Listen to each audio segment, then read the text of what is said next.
Lord of Mystery, The Undead Don't Die from Passing Fire by author Ni Di Xun Zong chapter 216-230.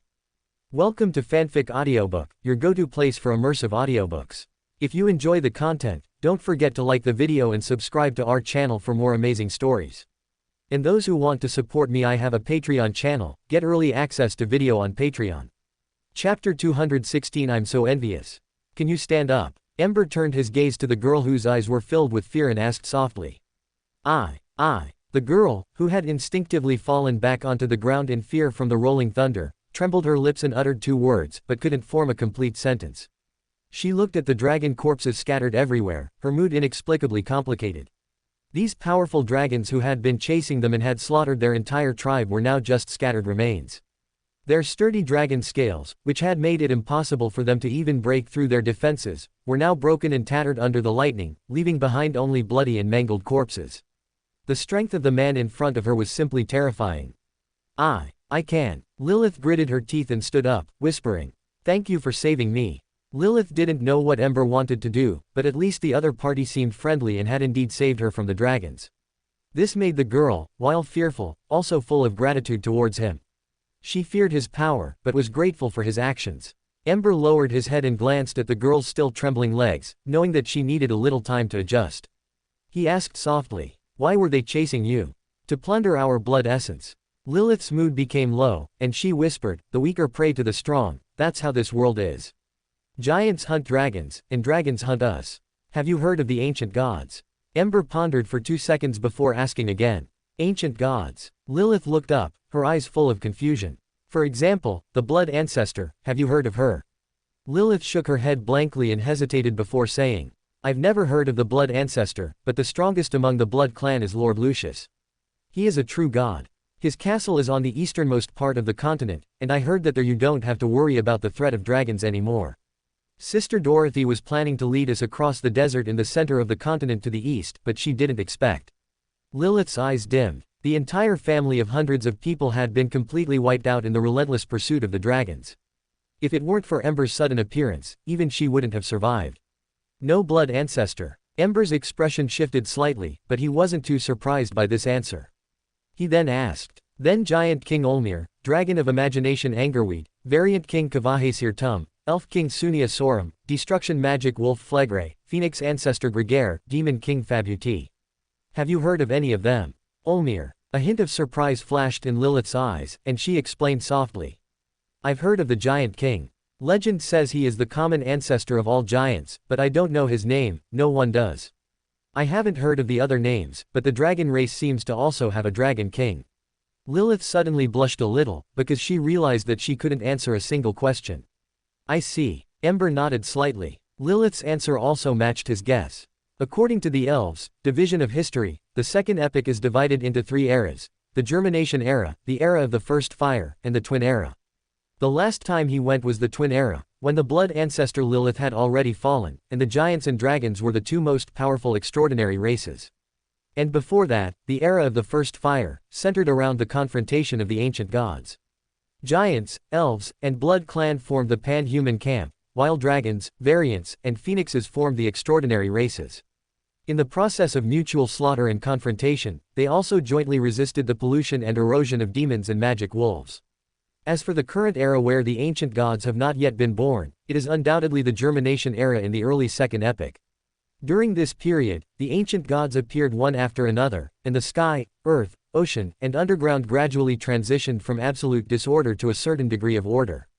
And during this period, due to the blasphemy slate not yet being born, madness and tyranny filled this land, and even the ancient gods could not escape it. From the current perspective, the Giant King should have initially gotten rid of madness by constantly having children, but his rank should not have reached sequence 0 yet. Similarly, the Dragon of Imagination should be the same. As for the Blood clan, is Lucius male or female? Ember suddenly asked. Lilith was stunned for a moment, as if she hadn't expected Ember to ask such a question, but after hesitating for a moment, she whispered, "Although I've never seen Lord Lucius, he should be male." Ember suddenly understood. Since he is male, he won't be sequence 1. And Lilith's address for Lucius is, he, and the description is, a true god, which means he is likely an angel. What's more, since Lilith's family has a sequence 4 saint, it's unlikely they would seek refuge with another sequence 3 saint. After all, even a family with a sequence 4 saint can be easily slaughtered by dragons, a sequence 3 wouldn't be much better. Only a sequence 2 angel can barely hold their ground. That is to say, Ember's eyes shifted slightly, and he suddenly looked at Lilith, his voice low. Lilith. I'm here. Lilith was so nervous that she didn't know what to do, not knowing what Ember wanted her to do. Do you desire power? Ember's gaze was deep, and a cluster of blood-red gems appeared in his hand, emitting a light as dazzling as moonlight. Lilith's gaze was almost instinctively attracted by the blood-red gems emitting moonlight, and she swallowed. She wasn't greedy, but her instinct made her crave these, blood essence, even though she knew these essences had belonged to her tribesmen. The girl bit her silver teeth tightly, reluctantly averted her gaze, pursed her lips lightly, and asked in a low voice. What do you need me to do? She knew there was a price for everything. If she wanted to gain power, she might have to pay a price she couldn't bear. What do I want? That's a very good question indeed. Ember rubbed his chin and didn't answer Lilith's question immediately. He just chuckled softly, perhaps thinking of something. Lilith blinked, her expression a little confused, not knowing what Ember was laughing at. Ember's gaze fell on the girl again, and he said softly. Become the blood ancestor, Lilith. Lilith's confusion deepened. Who am I? Where am I? What is he saying? Trier, inside a luxurious hotel near St. Russell Cathedral.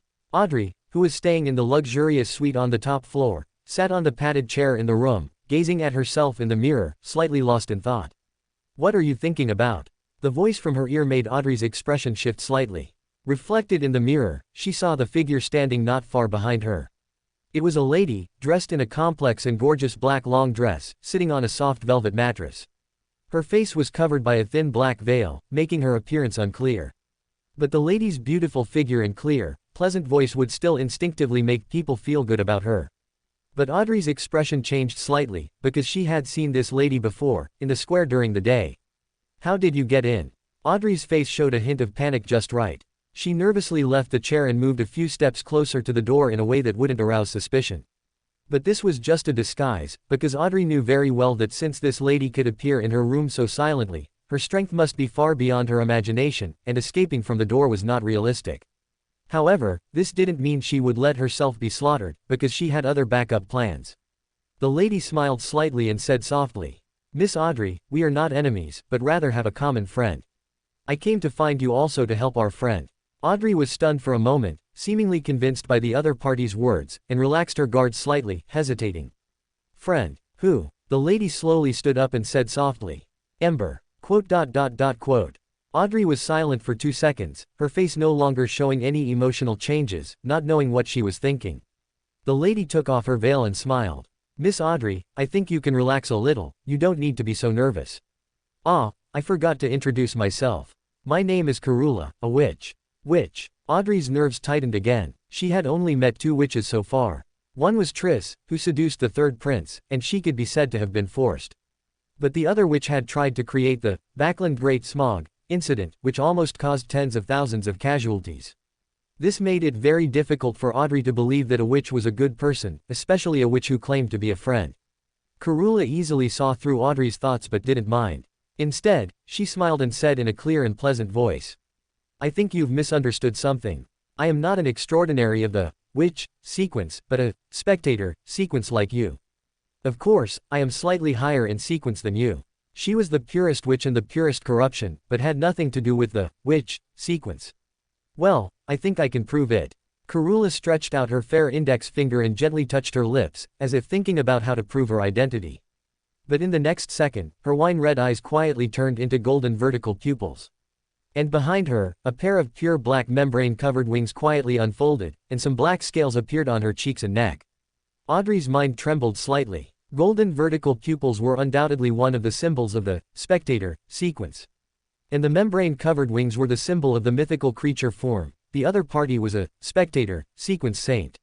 Audrey's expression quickly returned to calm. She took a deep breath and said, Ember is in the steam church. No, he's not. Karula put away her wings and shook her head. I entered the steam church's painting world with him, but now he's missing, and I'm looking for him.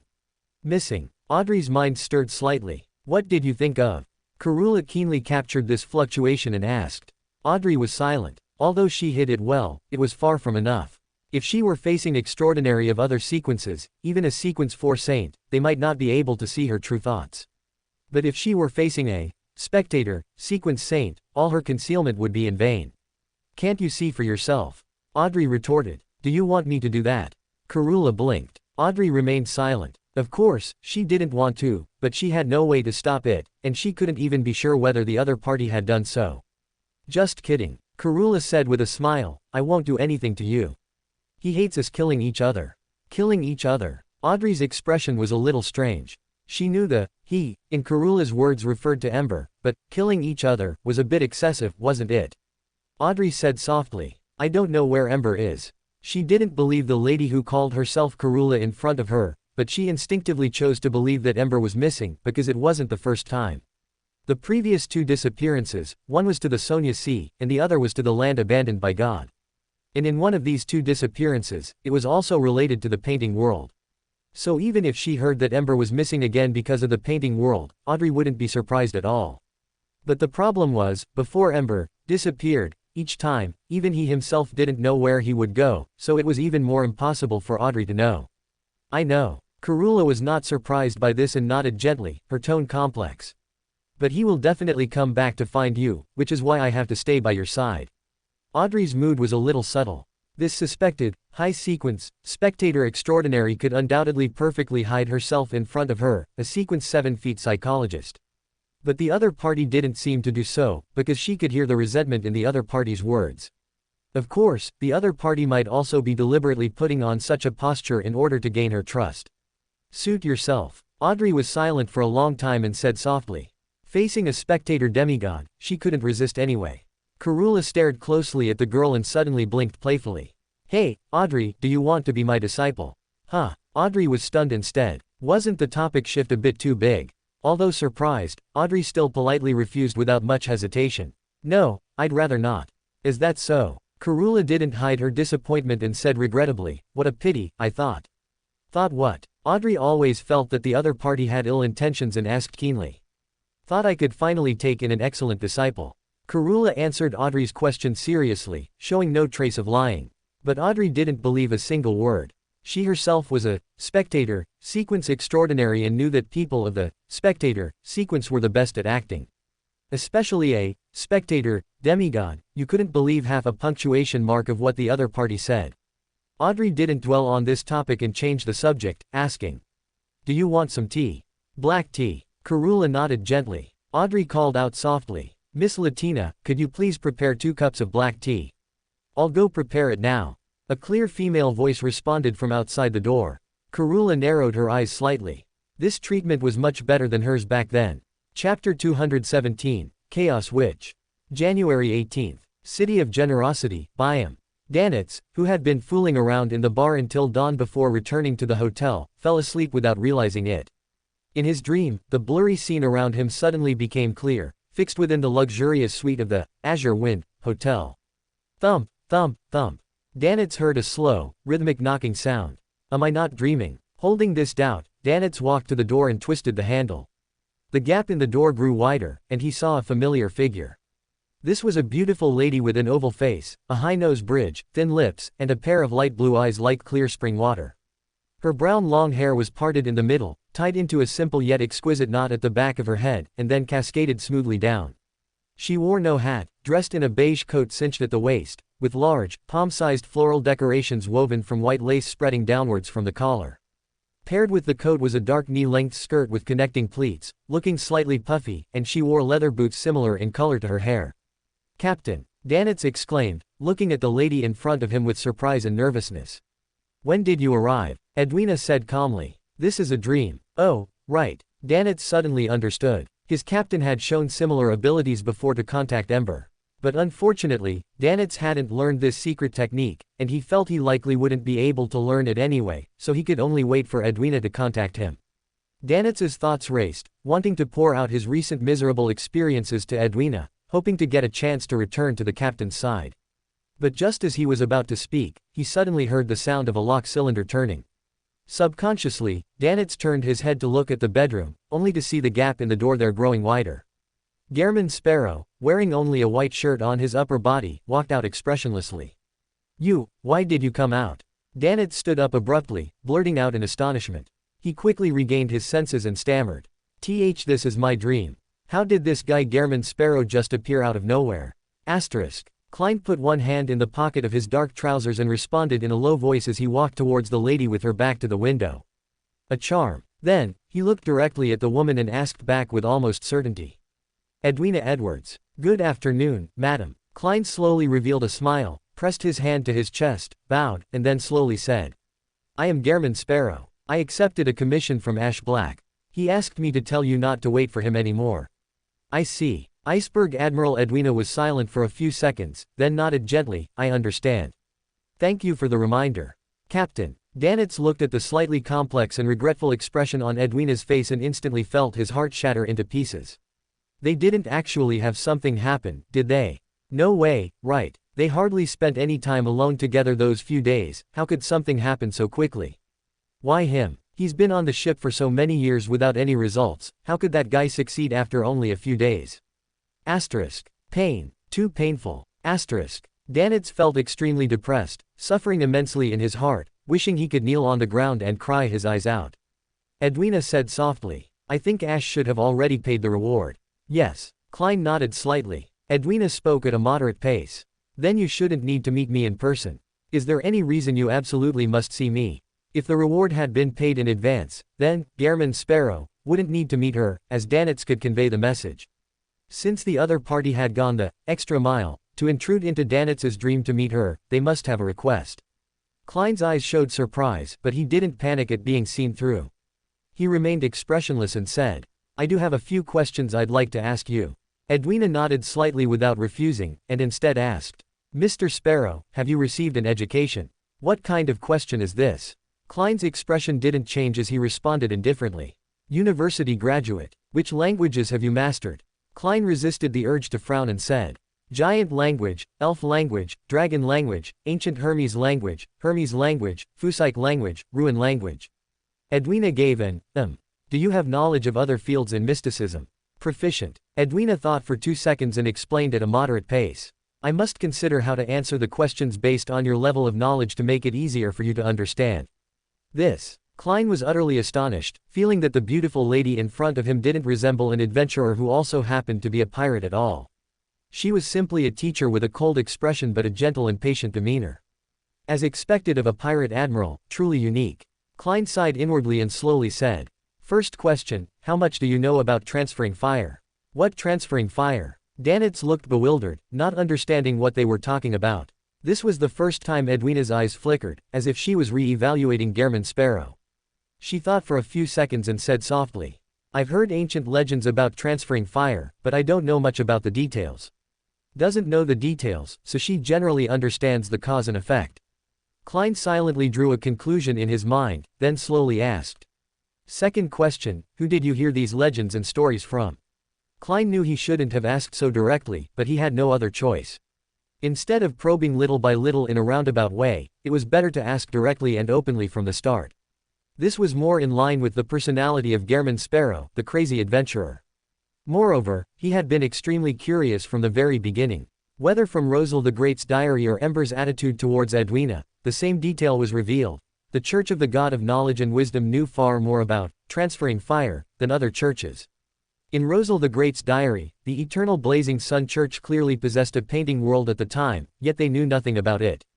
In contrast, the Church of the God of Knowledge and Wisdom not only possessed a painting world but also had guardian knights wearing the same type of armor as Sog and shouting, Praise the Sun. And Edwina also clearly showed extraordinary knowledge of Ember, and was also a believer of the Church of the God of Knowledge and Wisdom. Connecting all these points, it was hard not to make Klein curious about how much the Church of the God of Knowledge and Wisdom knew and where they learned about this transferring fire. Edwina's ice blue eyes stared intently at German Sparrow, not giving an answer immediately. Klein, maintaining his persona, also remained silent, waiting for the other party to speak first. He looked at Edwina. Edwina looked at him. Several minutes of silence suddenly descended in the dream.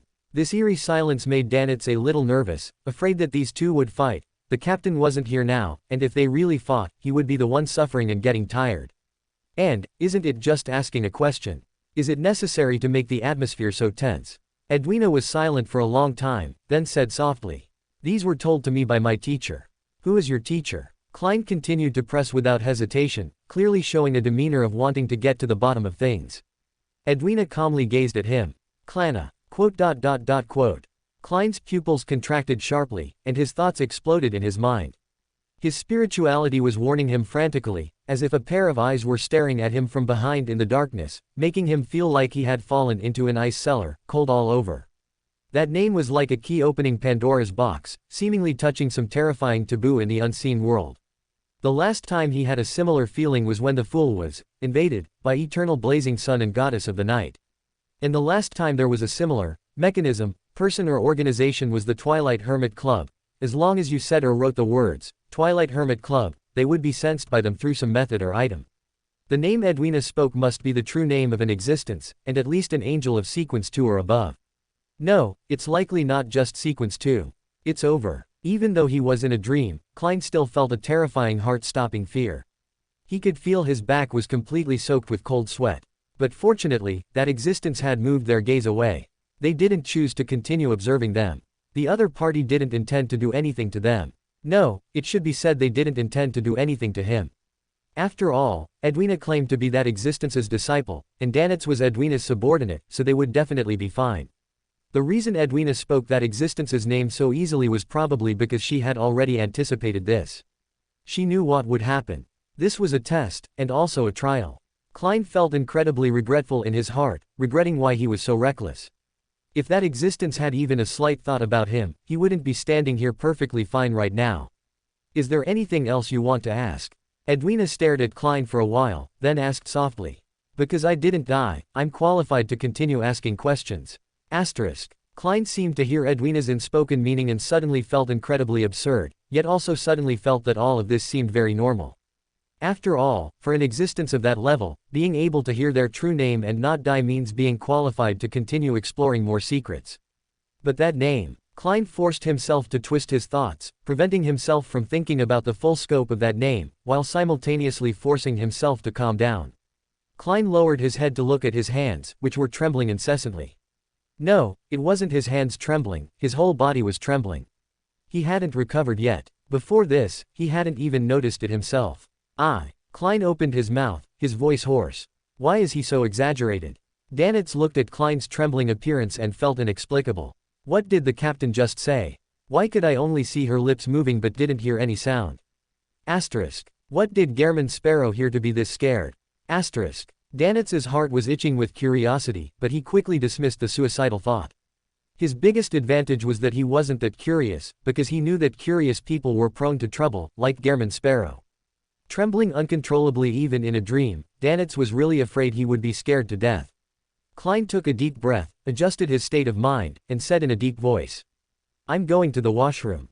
On the desolate land, 2 figures, one large and one small, were walking on foot through the boundless, sparsely vegetated desert, heading east. Lilith wiped the sweat from her forehead, looked up at Ember beside her, and pursed her lips, hesitating whether or not to speak. Something wrong. Ember saw the girl's hesitation, stopped, and asked. I want some water, Lilith whispered. Although she wasn't human, she was a vampire. But even vampires needed to eat. Especially in this vast desert, the consumption was particularly high. Before their family migrated, they had actually prepared enough supplies. But these things, along with her family members, had turned into crystal clear glass under the dragon's breath. Well, of course, originally she could have eaten the dragons. If the dragon corpses hadn't turned to ash under the thunder. Water. Ember thought for 2 seconds in silence, then reached out to Lilith. Lilith hesitated, then placed her fair, small hand in Ember's palm. But before the 2 hands touched, a small green plant suddenly appeared in Ember's palm. Lilith was startled and withdrew her hand as if she had been electrocuted. Eat it. Ember handed over the green grass in his hand. Eat grass. Lilith opened her mouth. She was a vampire, not a cow or a horse, she couldn't live by eating grass. Lilith didn't know what to say, hesitated for a long time, then took the green grass from Ember's hand and took a bite as if resigned to her fate. She had expected the grass to be unpleasant, but while chewing, it seemed to carry a strange sweetness that moistened her mouth. Although it didn't melt in her mouth, it made the girl's eyes light up. She stuffed the entire plant into her mouth, speeding up her chewing, her cheeks puffed out like a little hamster.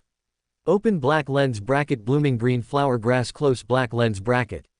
Open black lens bracket green grass like a large flower. With small white flowers blooming. Contemporarily greatly increase stamina recovery speed. The flower of the green flower grass is called the phantom flower. It is said to bloom only by cold but unfrozen water. Close black lens bracket. So magical. Lilith whispered softly. While chewing, she felt her stamina seemed to recover significantly. But this didn't seem quite enough. The girl hesitated, then looked up at Ember, opening her pink mouth to show she had finished eating. Very good. Ember nodded slightly and said calmly, next, let's go hunt for food. Huh. Lilith followed Ember's gaze to the distance and couldn't help but freeze. Atop a sand dune, a massive wild boar with yellowish-brown skin and a body like a rhinoceros was staring menacingly this way, clearly treating them as prey. Lilith pursed her lips. She naturally understood why Ember said this. The girl took a deep breath, and thick black mist spread out behind her, forming a pair of illusory bat wings. Her hands hung naturally, but her fingers were slightly curled into claws, and the nails on all 10 fingers simultaneously began to extend outwards, growing a section covered with mysterious symbols and patterns. Their sharpness was enough to cut through steel, and they possessed a powerful corrosive ability. Against an opponent of the same sequence, even dragon scales would be easily pierced. The wild boar on the distant sand dune also sensed the threat, arched its back into an offensive posture, opened its bloody maw with 2 sharp fangs, and let out a threatening growl from its throat. Chapter 218. One cannot always be unlucky alone. City of Generosity, Biome, Dock Area, 48 Acid Lemon Street, Azure Wind, Hotel. Outside, rain poured and storms raged, but inside the luxurious suite, the fireplace was warm and the environment was peaceful.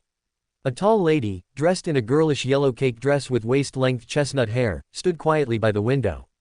She gazed at the heavy rain outside, seemingly admiring the unexpected rain scene. Her eyes were azure and deep, as if they condensed an ocean, as intoxicating as gems. But if someone were to look at this lady from outside the window, they would find that her gem-like eyes were incredibly empty at this moment. It made one feel that she was not a real person, but a finely crafted doll. But if one looked closer, they would find that the lady's chest was rising and falling violently, her body instinctively resisting. Her chest was incredibly heavy, and her breathing was rapid and labored.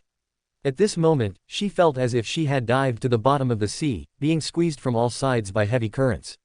Splash! Faintly, she heard the sound of surging tides and saw illusory, overlapping ripples around her, as if an boundless, bottomless azure ocean had been formed. She had escaped from the seabed and reached the surface of the sea, where the wind and waves were calm. The lady's eyes suddenly narrowed, and her entire being instantly sobered up as if her soul had returned. She almost subconsciously staggered back 2 steps, as if she had been greatly frightened, her pretty face pale, and a layer of fine sweat beads appearing on her forehead. It took her a while to recover, and she whispered in a complex tone. "Thank you." The small doll sitting on the bookshelf looked down at the lady below and said softly. "Bernadette, before this, have you heard of this name?" "I." The lady with waist-length chestnut hair still seemed to have lingering fears, instinctively looking out the window as if feeling guilty. Outside, the storm raged, and there were few pedestrians on the street. After a long time, she gently shook her head and whispered. "I have never heard of this name, nor have I ever known that knowledge. Leuenberg has such an existence." "Is that so?" The doll girl stared at her, and after a long time, she withdrew her gaze and whispered. "Clanna, the Witch of Ezelith, is she also here?" Bernadette lowered her head, her straight eyebrows trembling slightly, still instinctively afraid. Her divinity and spirituality trembled with fear, the surging divinity like a storm, and the spirituality like a tide, turning the originally calm sea surface into a violent hell. It seemed to tear her, her owner, into pieces, turning her into a crazy monster. In the adjacent luxurious suite, Klein, who was lying on the bed, suddenly opened his eyes. He tried his best to suppress his expression, making himself appear as calm as possible. But his spirituality was incredibly restless, his body inevitably trembled slightly, and his eyes revealed unconcealable fear. He was scared afterward. Fear made Klein get out of bed and rush into the room's washroom. He immediately walked 4 steps backward without hesitation, entering the gray fog. In that mysterious space, the majestic and ancient palace stood quietly. He sat at the head of the mottled long table, in the fool's position, and looked around. The gray fog was boundless, the crimson was silent, and the palace stood as if it had been there forever. Everything here seemed to be in a state of stillness, but it brought Klein a sense of security he had never felt before, allowing his uneasy heart to gradually calm down, and his restless spirituality was also soothed. Klein stared at the mottled long table in front of him, his breathing incredibly heavy.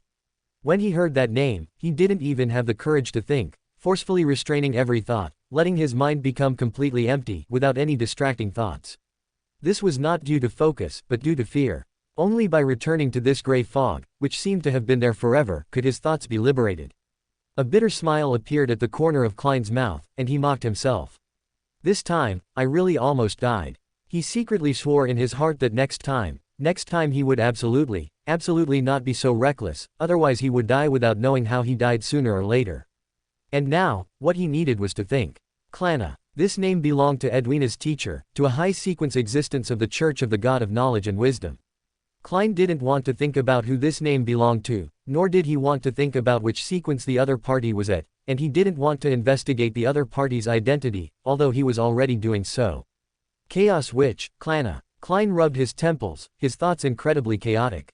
And he was trying to untangle these tangled thoughts one by one, so that he could sort out everything.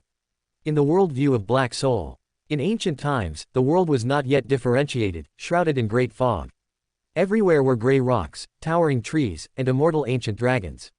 Then, one day, the first fire ignited. With the rise of fire, differences began to appear in the world. Heat and cold, life and death, light and dark. Then, several species born from the darkness were attracted by the fire and found the king's soul around the fire. Nito, the first of the dead, the Witch of Izalith, Gwyn, the Sun King, and his knights, and the insignificant humans unknown to anyone. After gaining the king's power, they challenged the ancient dragons.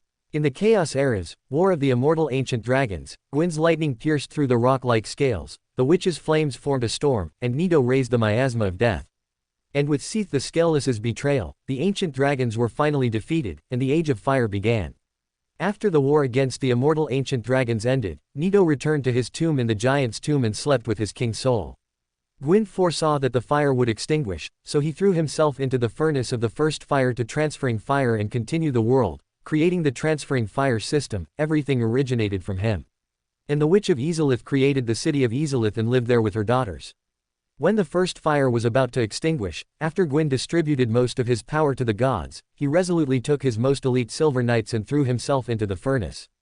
The witch, however, attempted to create the first fire with chaos fire, but was accidentally swallowed by it, becoming the source of all demons, the bed of chaos. The chaos fire swallowed the witch and her daughters, and the former Izalith became a chaotic ruin, while the witch became the bed of chaos that bred demons, and almost all of her children also became terrifying demons. Among the old witch's many children, Klana was the only one who escaped. But she escaped the invasion of chaos fire, but she couldn't escape the erosion of endless time. Ultimately, in the world Azul 3 feet, she died before her sister, the White Spider. But obviously, the plot is not set in stone. Klein took a deep breath. It took him a lot of time to sort out his chaotic thoughts one by one. But this was not useless work, at least it allowed him to obtain more information from a bystander's perspective and also draw correct conclusions. Thea Sanctuary, of the Black Soul world, the painting world, which is called the original world, once descended into this world. And now there is Klana, who also happens to know the legend of transferring fire. This cannot be explained by simple coincidence. I can almost be certain that the teacher Klana that Edwina mentioned is the Chaos Witch Klana from Black Soul. Evidence 1. Klana is fond of being a teacher, and as her apprentice, Edwina is also fond of being a teacher. Evidence 2. Klana of the Knowledge Church and Klana of Black Soul have never appeared in the same scene. Well, the argument is just like that of Cheng Kun. Klana left Thea Sanctuary, and joined the Knowledge Church, perhaps because the people in Thea Sanctuary were not of one mind, and there may be different factions within. This is also understandable. Gods, witches, and undead, there are inherent contradictions between different races. Even in the same world they will not be a loving family. The original world is in the hands of the Church of the Night Goddess, which at least indicates that most of the survivors support the Goddess of the Night. But Klana chose to join the Knowledge Church, and she even contributed to the founding of this church initially. And besides that, there's Patch, who is neither loved by his grandma nor his uncle. Well, Klana should have left the original world voluntarily, but Patch must have been kicked out. However, since Klana is still alive, the White Spider and the Red Spider Crag should also be fine. Since Klana chose to join the Knowledge Church, her sister witches will obviously make the same choice and are likely deeply involved with the Knowledge Church. This, should the Knowledge Church just change its name to the Witch Cult. Klein complained with a bitter smile, and this did have some effect, at least making him no longer as fearful and helpless as he was at the beginning. Wait, Crag. Klein suddenly changed color slightly, his expression becoming somewhat subtle. In Tingen, he had learned a formula from Fry called Krag's oil, which could help people resist decay and other foul smells, and also had the effect of refreshing the mind. In Backland, he also joined a Krag club. Although he knew that the two were likely genuine coincidences, he still couldn't help but wonder if there was any connection between them. For example, could the Krag Club have been founded by the Knowledge Church with the purpose of winning over the middle class of the ruined kingdom? Being overly suspicious, Klein kept rubbing his temples. His mind was still a bit chaotic, but he also knew when to stop. Thinking further wouldn't yield any useful information, not to mention that Edwina was still waiting for him in the dream, and he couldn't stay on the gray fog for too long. Klein looked around. The gray fog was still quiet, as if it had been there forever. This reassured him somewhat. He wrapped himself in spirituality and fell into the gray fog, into the material world. Klein washed his hands, looked at himself in the mirror, took a deep breath, turned and left the washroom, and reached out to take out a silver charm. Dream charm. Click. Klein walked out of the room and turned the doorknob of Danitz's room. Iceberg Admiral Edwina stood quietly by the window, gazing at the scarlet moon hanging high in the sky. Even though it wasn't dark yet, even though it was raining heavily in Byam. But this was a dream, and everything was normal in the dream. Klein asked in a deep voice, "Where can I find mermaids?" There was a hint of surprise in Edwina's eyes, as if she didn't expect him to recover so quickly. But she didn't dwell on this question too much, and after thinking for a while, she replied, "Sail east of the Gargaz archipelago for a week. Besides that," Klein interrupted her. Edwina looked at Klein calmly, not minding, and said softly, "Most mermaids are followers of the goddess of the night and are protected by the Church of the Night. The headquarters of the Church of the Night Goddess, the Serenity Chapel, and the Chapel of Eternal Sleep on Dionys Island, both keep mermaids." Church of the Night. Klein had a headache. Hanged Man had revealed this information to him, saying that the Goddess of the Night seemed to have signs of keeping mermaids, but Edwina clearly knew more details. The Saint Hall was out of the question. Klein didn't have the guts to steal mermaids from the Saint Hall, wouldn't that be walking into a trap? Moreover, Klein didn't really understand how the Saint Hall, located in Winter County, located in the Amanda Mountains, managed to keep mermaids. "What? You said extraordinary abilities. Then it's fine. Dionys Island could be tried, but it would inevitably involve the Church of the Night. He might be able to give Ember a heads up. With Ember's connections in the Church of the Night, helping him with this should not be difficult. It's just that this would inevitably mean owing Ember another favor, but the problem is that Ember doesn't seem to need his favors much. Once he owes too much, Klein is really afraid that he will be taken to burn. What does he want mermaids for?" Danitz was a little strange, but quickly guessed the answer. "Mermaids are very popular among noble lords, and one can sell for at least 1,000 gold pounds. And why else would this crazy adventurer, who only cares about bounties, look for mermaids? So in the end, the only option is the wild mermaids east of the Gargaz archipelago." Klein felt a little enlightened and a little emotional. Going to the Saint Hall to walk into a trap was impossible, but the Chapel of Eternal Sleep on Dionys could be tried. However, since it was protected by the Church of the Night, there might be an archbishop stationed at the Dionys Chapel, so the difficulty was not small. He suppressed the urge to sigh, looked at Iceberg Admiral Edwina, and said flatly, "One last question." After the beautiful lady and Jeong, Danitz had turned their full attention to him, he slowly grinned. "Interested in collaborating? What kind of collaboration?" Edwina asked in return. The smile on Klein's face grew wider and wider, with a hint of madness. "Hunting, Blood Admiral. One cannot always be unlucky, nor can one be unlucky alone." Danitz's mouth twitched slightly. Just a second ago, he was asking about mermaids, and the next second, he was asking if they wanted to hunt the Blood Admiral together. "You are truly a talent, should I say it's worthy of Gehrman Sparrow. But that's right, after all, the Blood Admiral, with a bounty of 42,000 is worth much more than a mermaid." Chapter 219, Wisdom Lies in Self-Awareness. Late night. The clouds high in the sky were light and thin, and the scarlet moon, hanging high in the sky, shimmered with countless brilliant stars, casting a layer of crimson veil over the earth. Lilith sat silently by the bonfire, adding dry grass she had collected to the fire. A simple grill made of fresh bones was set over the bonfire, and Lilith was adding firewood while turning the wild boar leg on the grill to ensure it cooked evenly. Smelling the aroma of the roasted meat, Lilith licked her lips, opened her rosy little mouth, took a big bite, and chewed slowly. Completely different from the savory smell, the wild boar meat was tough and hard, and even had an unpleasant gamey smell. But for the young girl who hadn't eaten in a long time, this was already a rare delicacy. Ember looked at the young girl, who had slightly narrowed her eyes, and asked, "Have you heard of elves?" Lilith chewed in small bites, trying her best to explain. Sister Dorothy said that at the eastern edge of the continent is the sea, and at the end of the sea is another continent. It is said that continent is the hometown of all giants. But giants are not the only rulers of that continent. Elves born in the east contend with giants. Ember pondered for 2 seconds, then asked, "Have you seen any extraordinary races other than dragons? Like giants, phoenixes, or elves?" Lilith thought back for a moment and whispered, "I've only seen giants. They have human appearances, but they are much larger than humans. Their skin is blue, and they have a huge vertical eye. Sister Dorothy once tried to communicate with them, but they were as brutal and irrational as dragons, and they killed many of our clansmen. As for phoenixes, legend says they are in the distant south continent, but I've never seen them." Ember wasn't surprised by Lilith's answer. The most ancient giants, due to the pollution of extraordinary characteristics from different sequence paths, were essentially closer to monsters than intelligent beings. They were cruel, tyrannical, and insane. But even such giants possess the instinct to mate and produce offspring. And occasionally, anomalies, possessing rationality would be born among the offspring. These anomalies would then reproduce, causing the number of anomalies to grow, and the entire giant race to increasingly move away from the category of monsters. Of course, just like giants, dragons were the same. Chaos and madness were the main themes of this era. Compared to these insane extraordinary creatures, the Blood Clan was an anomaly. Because according to Lilith, the Blood Clan rarely lost their rationality.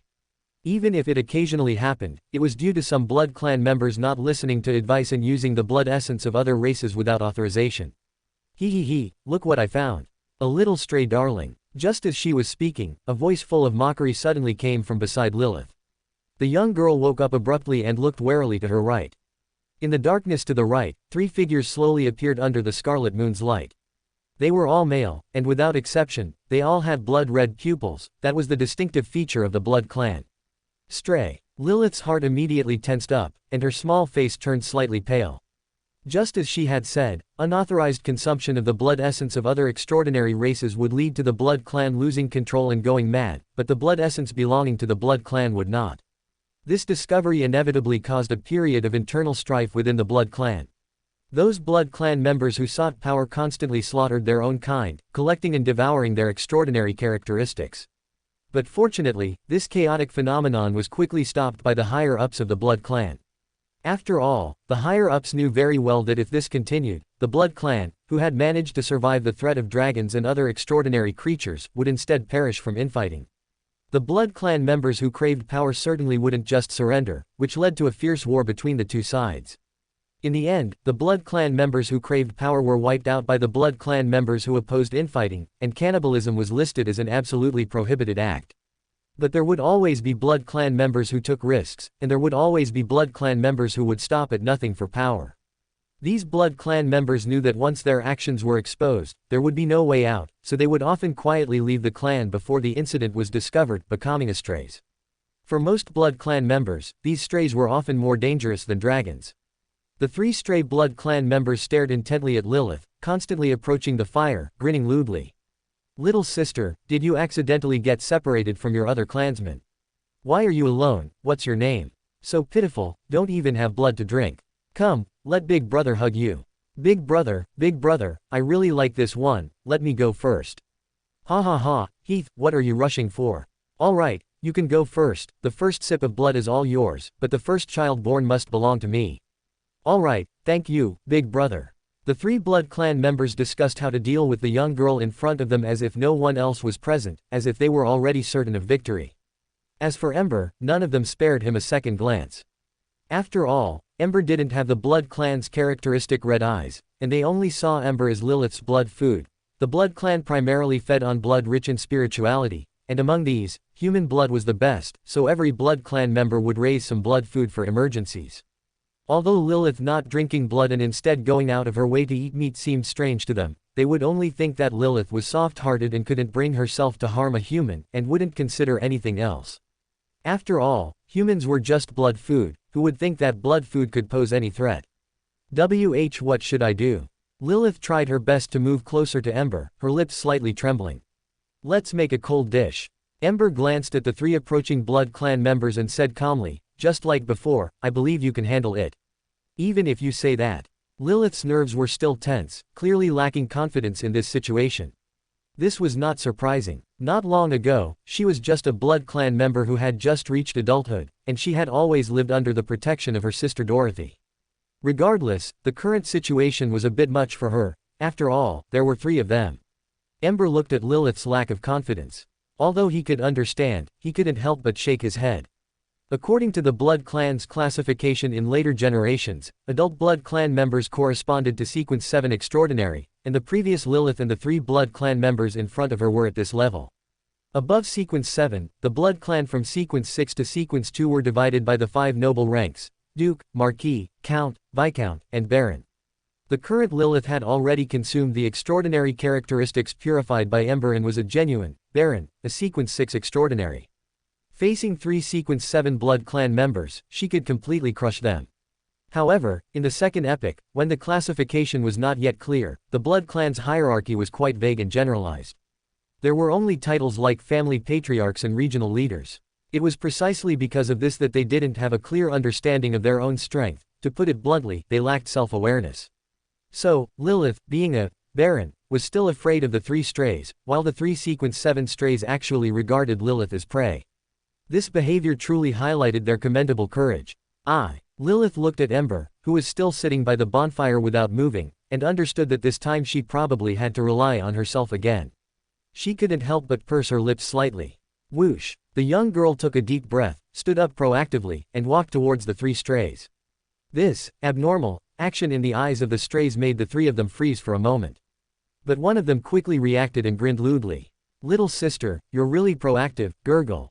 Corrosion claws sliced across his throat, causing hot blood to rush into his windpipe and drown out his voice. This kind of injury would undoubtedly be fatal to ordinary people, but for vampires, such an injury was nothing. The tenacious vitality of extraordinary creatures was enough for them to ignore most fatal wounds. Lilith also understood this, so she didn't plan to give them time to recover. Crack! Her claws crossed and plunged into the stray's bleeding neck, then she forcefully tore outwards. Rip! The skin and flesh of the neck were completely torn off, and even the bone was completely severed by the corrosion claws. The head, connected to a section of shattered windpipe, fell down, rolling twice on the ground with a clearly astonished expression, allowing blood and sand to mix thoroughly. The remaining 2 strays finally reacted at this point, shocked and enraged. "You bitch, what did you do?" A cold glint flashed in Lilith's wine-red eyes, and her petite figure flashed past under the scarlet moon's light. When she reappeared, she had already plunged her corrosion claws, which were dozens of centimeters long like Wolverine's steel claws, into the opponent's heart. Rip! The corrosion claws pierced through the vampire's heart from bottom to top, simultaneously slicing through the opponent's neck and completely tearing the stray's body into pieces. The strays were not completely unprepared.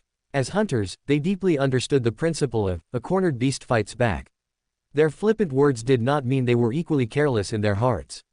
But even if they were prepared, it was useless, because Lilith's speed was simply too fast, so fast that they couldn't even react. Lilith retracted her hand, glancing warily at the stray who had been dismembered. A heart wound was fatal, even for the Blood Clan. But as a stray, the opponent might have some unexpected methods, so she couldn't be careless.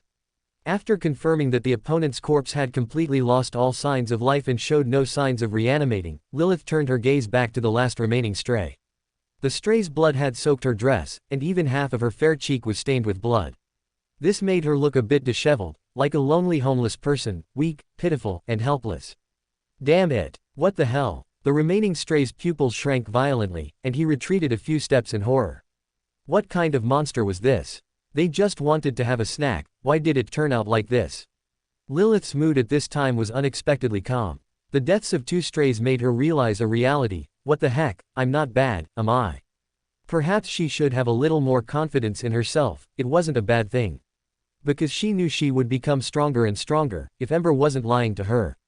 Thinking this, the young girl turned her gaze back to the stray opposite her. This was the last one. The stray looked at the young girl's indifferent eyes and immediately realized his situation, his pupils shrinking violently. He lunged sideways, and dense black mist spread from his back, forming a pair of illusory bat wings. He wasn't trying to escape, because he knew very well that his speed would definitely not be faster than Lilith's, otherwise he wouldn't have even known how she killed his 2 companions. His target was the human still sitting in front of the bonfire, completely unaware. Because he could tell that Lilith valued that human blood food quite a bit, even asking for his advice before taking action. The excessive importance placed by a strong person on a weak one, perhaps this was the so-called love in those fairy tales. In the past, he might have scoffed at such a naive girl's love. But now, this had become his only chance of survival. As long as he could kidnap that human, he could force Lilith to let him go. Indeed, upon seeing his target was Ember, Lilith's originally calm little face slightly changed color. Lilith straightened her knees and pushed off with her feet, charging forward at high speed, almost leaving a residual image.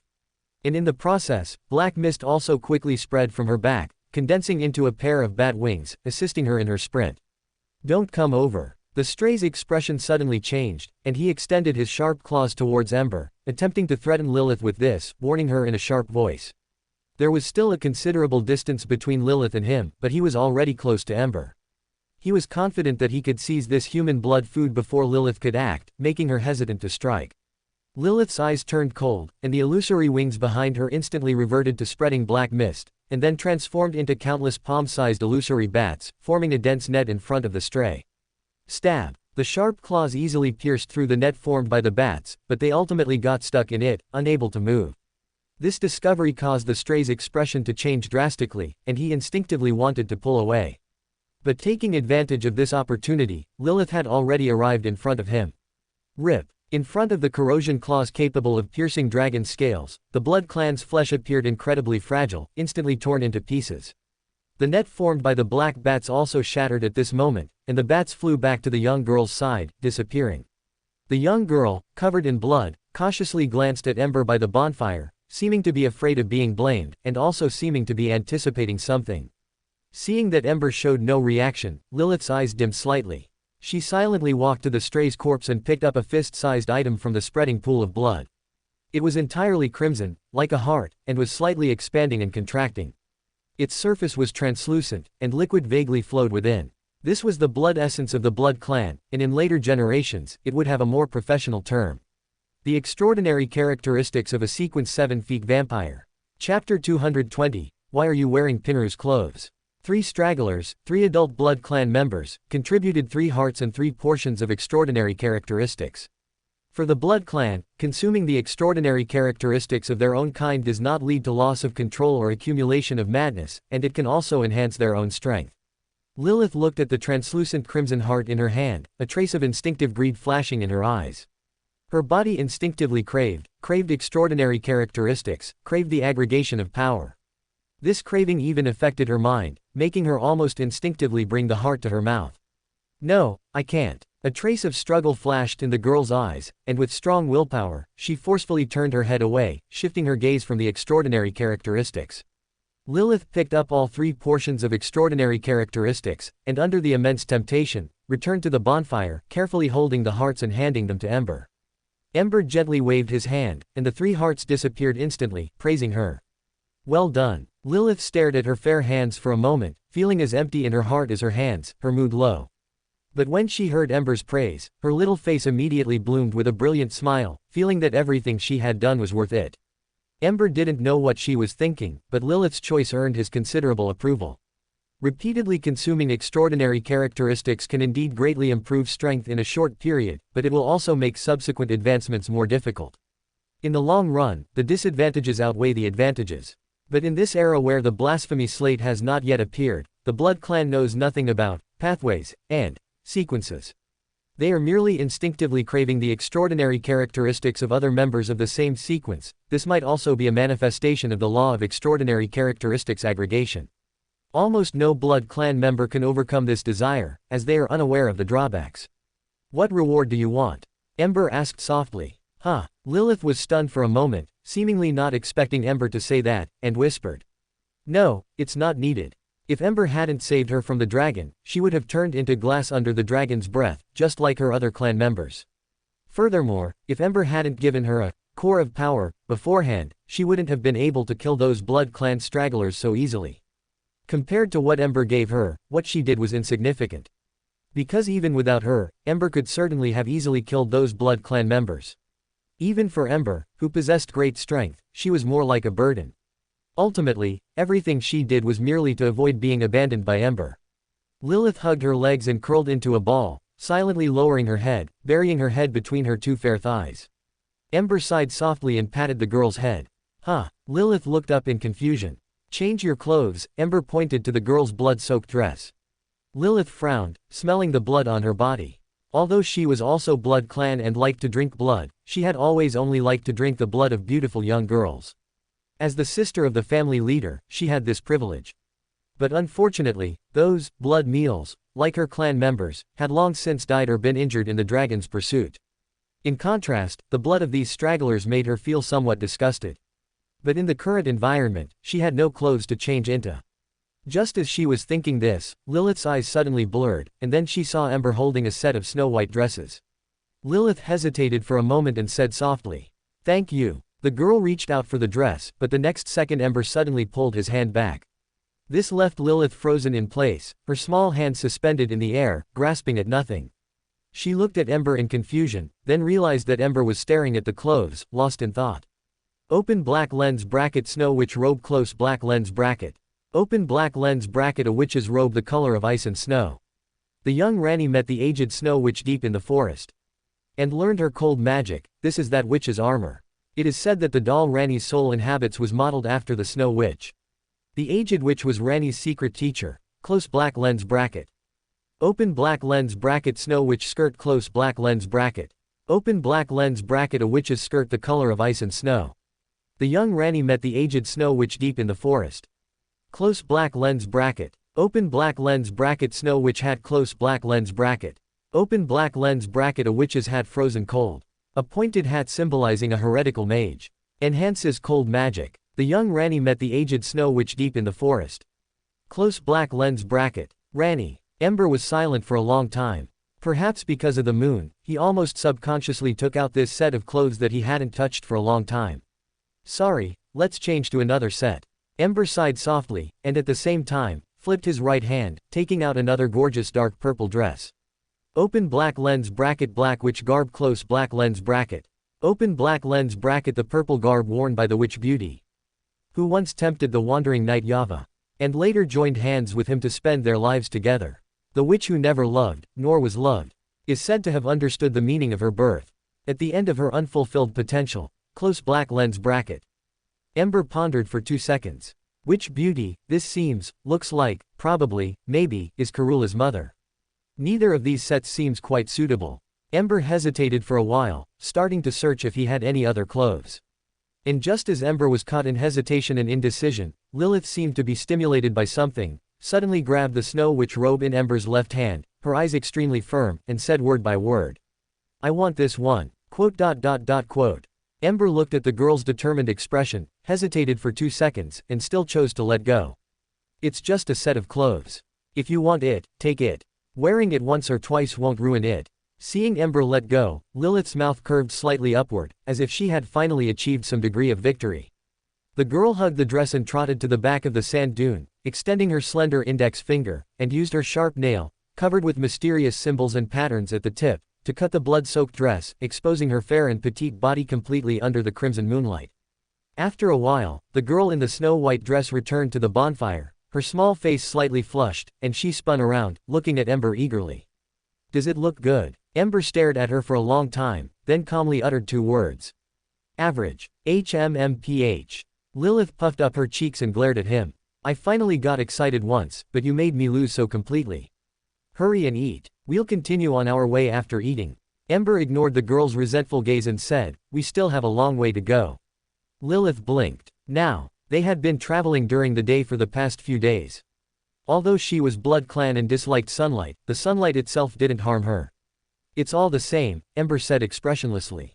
"Are you kidding me?" Would he admit that the reason he suddenly wanted to travel at night was because he saw those stragglers who were active at night and suddenly remembered that vampires preferred to act at night? All right. Lilith blinked. She could tell something was off.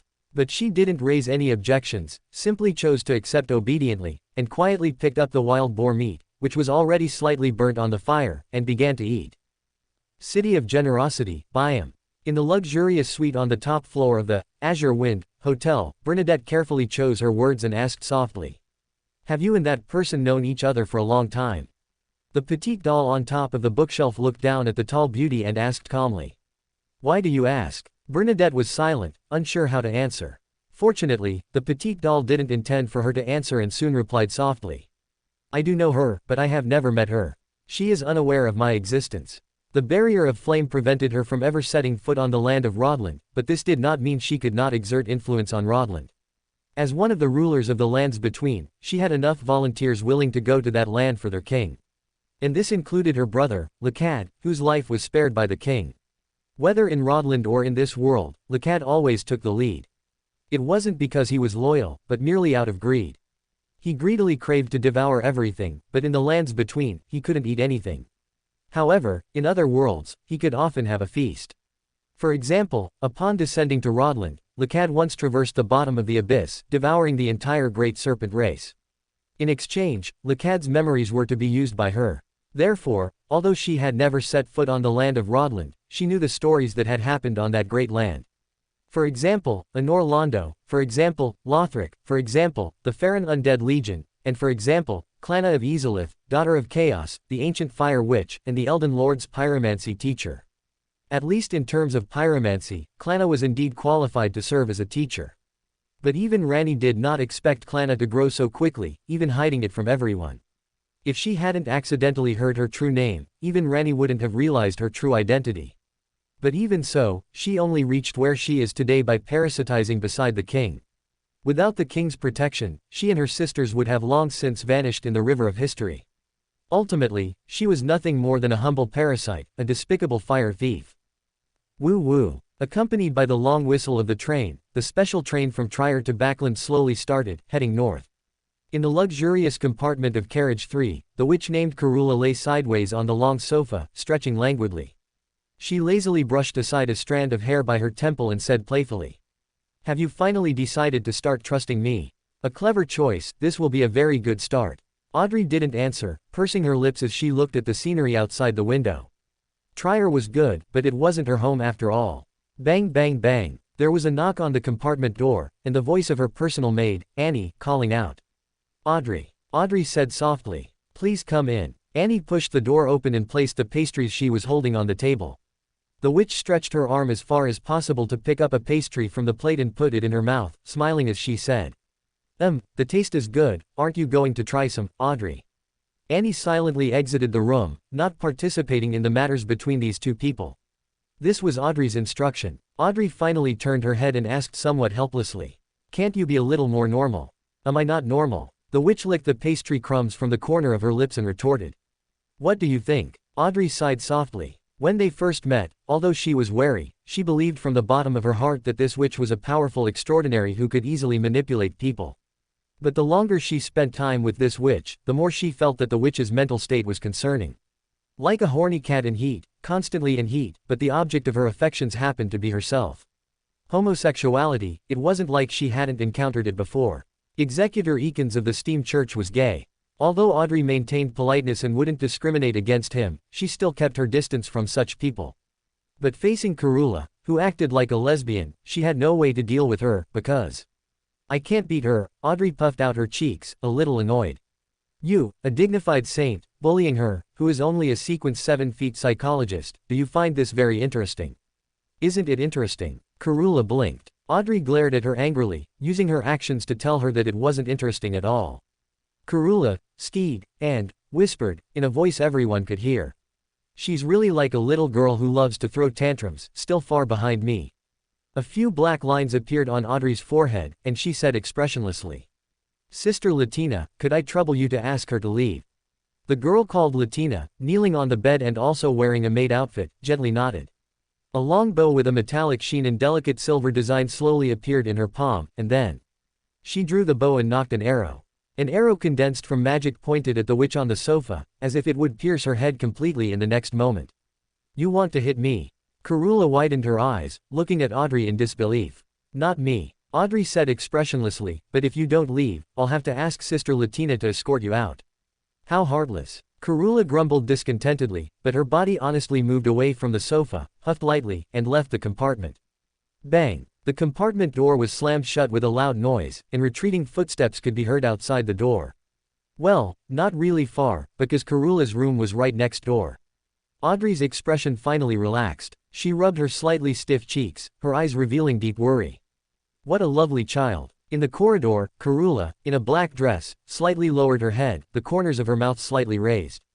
For some reason, she enjoyed teasing Audrey and also liked seeing Audrey's annoyed expression. Although she knew it was just the other party cooperating with her act. Beautiful lady. A gentle voice from beside her made the witch slightly raise her head. A handsome young man with golden hair blocked her path. Seeing the witch look at him, the golden-haired young man's smile widened. My name is. Get lost. The witch's earlier charming and languor disappeared, her tone icy cold. Chapter 221, Just kidding. Above the gray fog, Klein used the sea god scepter to punish a scumbag who dared to defraud wealth and defile women by falsely using the fool's name. He casually threw the sea god scepter back into the pile of sundries and prepared to return to the real world. Suddenly, among the deep red stars quietly suspended in the boundless gray fog, one suddenly lit up, spreading out light like water. It expanded and contracted and expanded, exceptionally conspicuous. And this deep reddy star did not belong to any member of the tarot club. The corner of Klein's eye twitched slightly. To be honest, he actually didn't really want to touch that star. Because Eamon would change his methods every day to have people make harassing calls to him, wasting his time and energy. But he couldn't not look. Klein couldn't help himself. Alas. Klein sighed heavily, his spirituality extended, not responding, just browsing. If it was related to Eamon, he would just hang up. As Klein's spirituality touched it, the constantly expanding and contracting deep reddy star displayed the images and sounds it contained. A black-haired lady in a classical robe lay on the floor, writhing in pain and distortion. She held a seemingly ordinary astrolabe in one hand and a short scepter less than the length of her forearm in the other. Her strong will to survive almost broke through the shackles of the deep reddy star, and directly entered Klein's ears. Klein silently observed for a few seconds to confirm that the other party had not been possessed by Eamon. After hesitating for 2 seconds, Klein still decided to lend a hand. He retrieved the sea god scepter from the pile of sundries, and his own spirituality surged, pouring into the deep red light flowing like water. This time, he established a mysterious and stable connection with relative ease. The black-haired lady's figure instantly appeared beside the bronze long table, sitting on a chair that did not belong to the current members of the tarot club. The black-haired lady seemed a bit dazed. After a brief silence, she looked at the figure sitting leisurely at the head of the mottled long table, narrowed her eyes slightly, and asked cautiously. How should I address you? You can call me Mr. Fool, Klein replied skillfully. The black-haired lady was silent for a few seconds, then spoke with a slightly heavy voice. My name is Catalya, and I have the nickname Star Admiral. Mr. Fool, did you save me? Not long after proceeding along the direction the three strays had come from, Ember and Lilith discovered a flat, artificially cleared road. The road extended all the way to a mountain hollow, and under the light of the scarlet moon, the outlines of buildings were faintly visible. It was a town composed of a towering castle and hundreds of low-lying houses of various sizes. The outer perimeter of the town was a wall made of sharpened logs arranged in a circle, and the road led directly to the gate of the wall. Behind the gate was a towering watchtower, and under the scarlet moonlight, the vigilant the guard on the watchtower could be vaguely seen. Perhaps because they were worried about attracting other predators, they did not light torches, relying only on the scarlet moonlight to observe any abnormalities around them. But fortunately, the light of the scarlet moon was always bright, and visibility at night was not low. In addition, Ember had no intention of hiding himself and had been walking on the artificially cleared road, making him incredibly conspicuous. The guard on the watchtower saw the two people appearing from the darkness and almost immediately wanted to sound the alarm. But before that, Lilith had already used her condensed bat wings to fly up to the watchtower and block the guard. The guard saw the illusory wings condensed from dense black fog behind the girl and her characteristic red eyes, and immediately his legs went soft and he knelt on the ground, his voice trembling as he said, "My lady, I didn't know it was you." Lilith was not surprised by the guard's attitude and asked casually, "Where is your guardian?" On this continent, humans have always been at the bottom of the food chain, mostly surviving precariously under the protection of the Blood Clan. Almost every human settlement is ruled by the Blood Clan, and the Blood Clan therefore calls themselves guardians. The Blood Clan provides protection for humans, and in return, humans need to regularly provide blood food for the Blood Clan. The guard trembled and explained. The guardian adults just went out on patrol not long ago, they haven't returned yet. Huh. Lilith blinked her eyes and suddenly had a bold idea, asking. How many guardians are there in your town? The guard trembled and held out 3 fingers, which solidified Lilith's guess. The guardians of this town were likely those 3 strays. Strays had to leave their clans and live alone due to their slaughter of their own kind, but they were still powerful blood clan and remained in a ruling position when facing humans. In order to obtain enough blood food, strays would usually seek out human settlements to rule. And just as humans build fences and drive away wild beasts to ensure the safety of their livestock, the blood clan also goes out on patrols and hunts to drive away or kill extraordinary creatures that approach to ensure the safety of their blood food. And the blood clan ruling this town were perhaps those 3 strays. They accidentally discovered Lilith and Ember in the vicinity during their patrol, took them for prey, but were instead killed by her. Gather everyone. Lilith sorted out the sequence of events and ordered without hesitation, I have something important to announce. The guard trembled slightly. He wanted to say that this required the permission of the guardian adults, but he was facing a blood clan as powerful and noble as the guardians, and he had no right to refuse. My lady, please wait. The guard stood up tremblingly, cautiously walked to the alarm bell, and rang it. Dong. The loud bell echoed through the silent night sky, also waking up the sleeping people. This was not because the guard wanted to take the opportunity to resist, but simply because this was the fastest way to gather others. Ah! Lilith seemed to remember something and suddenly exclaimed, startling the guard who was ringing the bell, and his legs went soft and he knelt down again. Lilith quickly ordered, open the gate. Ember was still outside. No need. Ember's calm voice sounded behind her, I'm already in. The guard cautiously raised his head and looked at the suddenly appearing Ember, his gaze falling on the other party's eyes, and he couldn't help but be stunned. Because Ember's eyes were not red. Lilith turned her head to look at Ember, a fawning smile on her face, and whispered guiltily. I said I wanted to make sure it was safe here first, do you believe me? Of course I believe you. Ember patted the girl's head, which made her feel a little more relaxed, but the next sentence made her heart jump into her throat. But there won't be a next time. No, there won't be a next time. Lilith quickly promised. Ember looked away. He didn't really care about such small matters. Lilith had been very suppressed all this way, and now that she finally had a chance to show off in front of others, it was understandable that she would get carried away. But a pet should act like a pet and shouldn't forget its master completely just because it's having fun. The guard lowered his head, feeling a little uneasy and a little confused. He was uneasy because he was afraid that Lilith would silence him, and he was confused because he didn't understand why a powerful blood clan like Lilith would be so obedient to a human who looked quite ordinary. Was this reasonable? Just then, sparks of fire lit up everywhere in the town. Those people who were awakened in the middle of the night got out of their warm beds with torches and weapons in fear and confusion, but had no idea what was happening. Ember, standing on the watchtower, surveyed the area from above, pointed to the open space in the center of the town, and said, have them gather in that open space. The guard hesitated and subconsciously looked at Lilith. Do as he says. Lilith frowned slightly and repeated, have everyone gather in that open space. My lady, please don't be angry, I'll go now. The guard lowered his head in panic, scrambled down the watchtower, and conveyed Lilith's order to the town guard who had already gathered below. Although these hastily arriving guards didn't know what was happening, when they learned that the order was given by a powerful blood clan, their expressions became tense.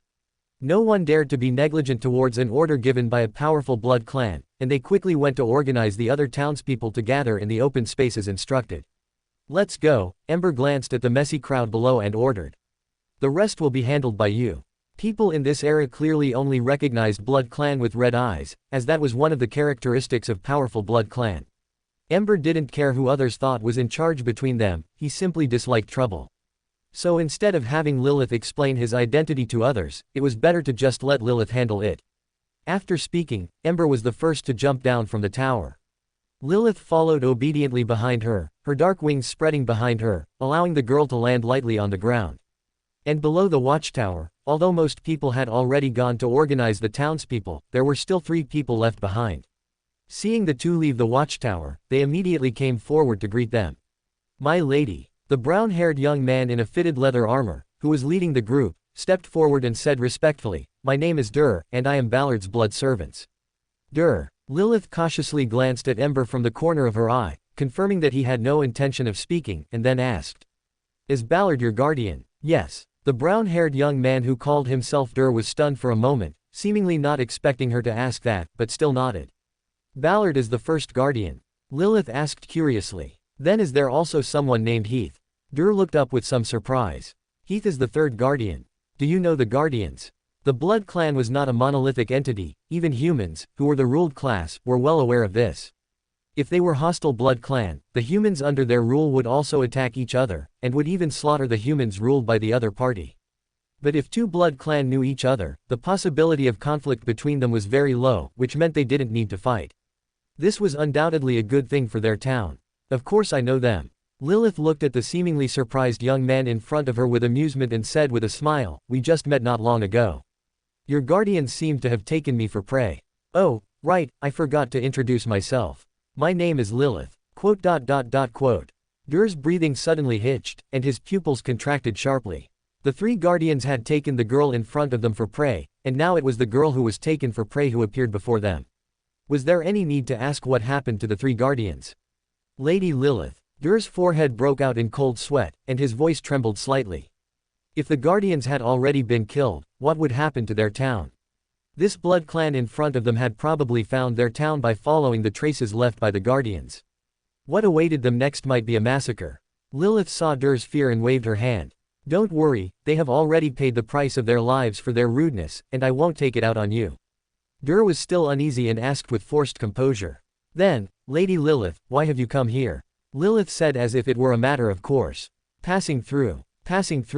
Dur's breathing hitched. Of course he didn't believe it, but he also had no right to question it. Lilith glanced at the crowd gathering in the open space in the distance and asked casually. "How many people are there in your town? How many blood servants have been converted?"